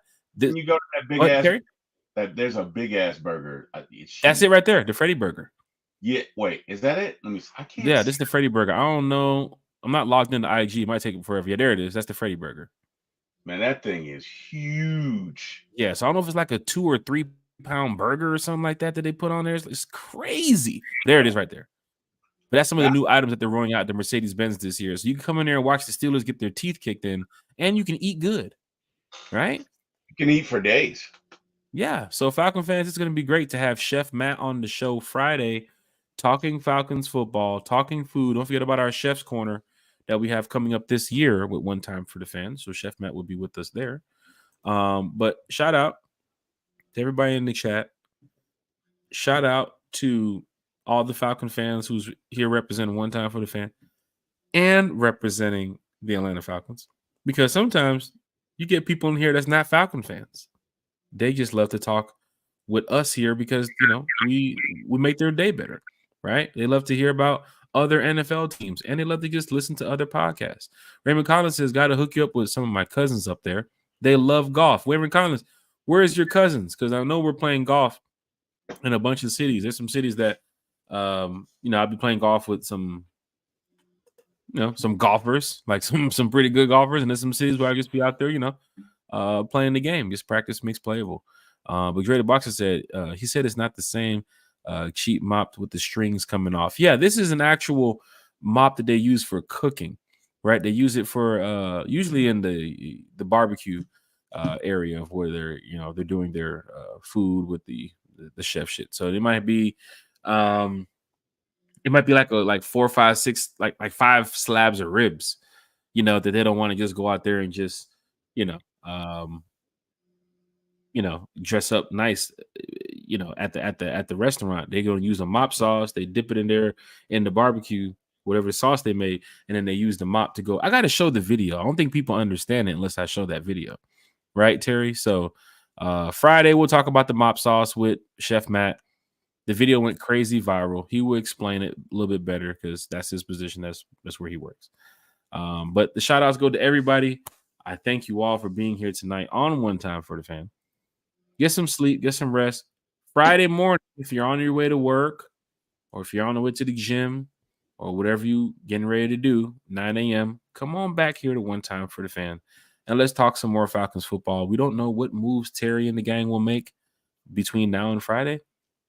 Raymond Dixon in the chat said Braves sweep. Big shout out to big shout out to the Dixon way too as well for not only joining the chat at the end of the show, but joining the chat and letting us know that the Braves just swept. So big shout out to the Braves this weekend too. Terry, I asked this question to a friend of mine, and I'm just going to ask you quickly, yes or no. Do you think the Braves are making the playoffs this year? I definitely think the Braves are making the playoffs this year. So Alex Anthopoulos is a genius because while he didn't make a lot of trades, what he did was he did do a lot of, okay, well, this team released this guy. Let me sign him. Let me sign him. Let me sign him. Mm-hmm. And 3 of the guys that now he did trade for Jorge Soler, which is a big, big deal because Jorge, well, you know what Jorge can do. He hits bombs. Yeah. But when you got your boy Adam Duvall back in the building. We got Raymond Laureano. Mm-hmm. We got Whit Merrifield. We got Gio Urshela, and they are all producing right now. And it's kind of like 2021, but he didn't trade for them. But they are playing well. Our pitching is really good, and we got a shot. We have a legitimate shot. Now, we're not there yet, okay? But we're making strides. We got a very, very, very, very, very big series coming up against Philly starting tomorrow. We have 4 games against the Phillies, who are the number 1 team. They are 5 games ahead of them. So if we sweep them, they'll be 1 game ahead. If we take 3 out of 4, they'll be 3 games. They'll be 3 ahead of us with 26 games left. So either way, we need to win at least 3 games this weekend. I'd love a sweep, but it's very difficult to sweep any team, especially a 4-game sweep of a team. So if we can get 3 this weekend, we are good, and it starts tomorrow. So there you go. Mm-hmm. Falcon fans, hit that like, hit that share, hit that subscribe button. Matter of fact, I quickly got it up here. I'll get the better video from Chef Matt. Oh, you know what? One more thing on the shout out, Jack, and I forgot. I'm sorry. Yeah, guys, myself and Chris A1 from 95 North, as well as Smitty and Jordan Burden, who's a dude. We will be doing a podcast tomorrow, and the topic will be the best Falcons team ever from position to position. And we're going to compare notes, and we're going to come up with who we think is the greatest Falcons team ever versus Jordan's device. Jordan's put together some sort of algorithm. So he's going to tell them what it thinks, and we'll kind of meet somewhere in the middle. But I think it's going to be a very fun show. We should do it tomorrow around 7:30, and I will send the information out via Facebook and YouTube. So be looking out for that. There you go. Falcon fans, definitely head over to For My ATO Sports 1. You can subscribe to Terry's channel. He talks Braves, he talks Hawks, he talks Falcons. A lot of pop-up shows from Terry over there on his channel. A lot of scheduled shows too as well. So you'll get a lot from Terry. Even if you don't see One Time for the Fan, you have all these content creators out here doing a great job in this community. So go over there and give Terry a like, a share, and a subscribe if you have some time. You want to talk Braves? Talk Braves with Terry. You want to talk Hawks? Talk Hawks with Terry. People have asked me to do these podcasts with the Hawks and Braves and everything, so I'm just an all-arounder when it comes to Atlanta sports. I love the Hawks. I love the Braves, Atlanta United, Georgia Bulldog, that type of thing. No disrespect to Tech, but I guess it's 24/7 for me with the Falcons, right? So big shout out to Terry and the rest of the gang over there that's going to be doing this video tomorrow. So please go show them your support. You'll probably be able to see it either on Twitter or on YouTube, on Facebook. But Terry will drop the link on his channel too as well. Terry, if you want to drop the link in the chat for your channel so everybody can go over there and get ready for it. 4 football minds talking football for about an hour and a half, 2 hours. I'm all for it. So big shout out to what you got going on over there tomorrow. As you can see on the screen, that's the mop sauce video that Chef Matt will explain on Friday morning. And this was in Houston, I believe. This was in Houston. And big shout out to Chef Matt because he was just at the Falcons-Ravens game the other day in Baltimore, but not on the Falcons side. He was over there dealing with the chefs in Baltimore, seeing their new products and their new lines and everything that they have coming out so he can come back to Atlanta and see what's going on with the MBS, because MBS is really setting the trend here. Don't forget about the food prices. Don't forget about the food prices at MBS. They're the best in the country.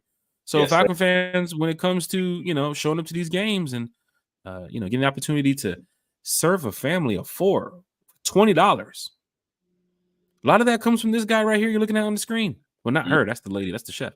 But Chef Matt, he will explain that Friday morning, right? We have our Chef's Corner segment coming up. We're going to have a great time this year doing that. We have a lot of more new stuff too as well that, I'm always thinking of something new. You create something here and create something here. It's not too hard to create something else. But that's what happens when, you spend time and you focus on these things, right? So it's going to be great to see what One Time for the Fans bringing to the table for the community this year. Falcon fans, it's been great. Thank you all for joining us tonight. Terry, to Bodie, to Carrie, you all have been great too as well. We got this fantasy league too as well. I don't know if I'm going to win this. It's my first time playing fantasy football, right? So it's like my team is all Falcons, I guess. I don't know how this draft is going to work because I'm like, who you guys going to take? If I get the number 1 pick, I'm probably taking Kirk. I'm telling you right now. Taking Kirk. Some people are going to be like, Jack, you got to get Pat Mahomes. You got to get, nah, I'm good. Getting Kirk. Who's your second pick, Jack? Falcons running back. Who's your third pick? Falcons receiver. What about the defense? We're going Falcons. Kicker? Probably cool. Yeah. Punter? They can pick punter. We'll go Bradley Pinion. They can be like, who's the guy with the Falcon team? What we want to do? Like, Jack Spade, Mr. They can be like, there's no more Falcons to pick. We'll be like, well, it's gonna be an open spot right there. We'll pick somebody up there in the season. Somebody will release a Falcon player from my team. Mark Cheney said, take Bijan first. I might. He might. He just might. I'm going all Falcons here. It's all Falcons on my team. It's all Falcons. Falcon fans, hit that like, share. Thank you so much, Terry, for being here tonight. Friday morning, breakfast with One Time for the Fan. It won't be 2.5 hours. I promise you. Won't be 2.5 hours. But we will have a Friday morning. T-Will, rise up, brother.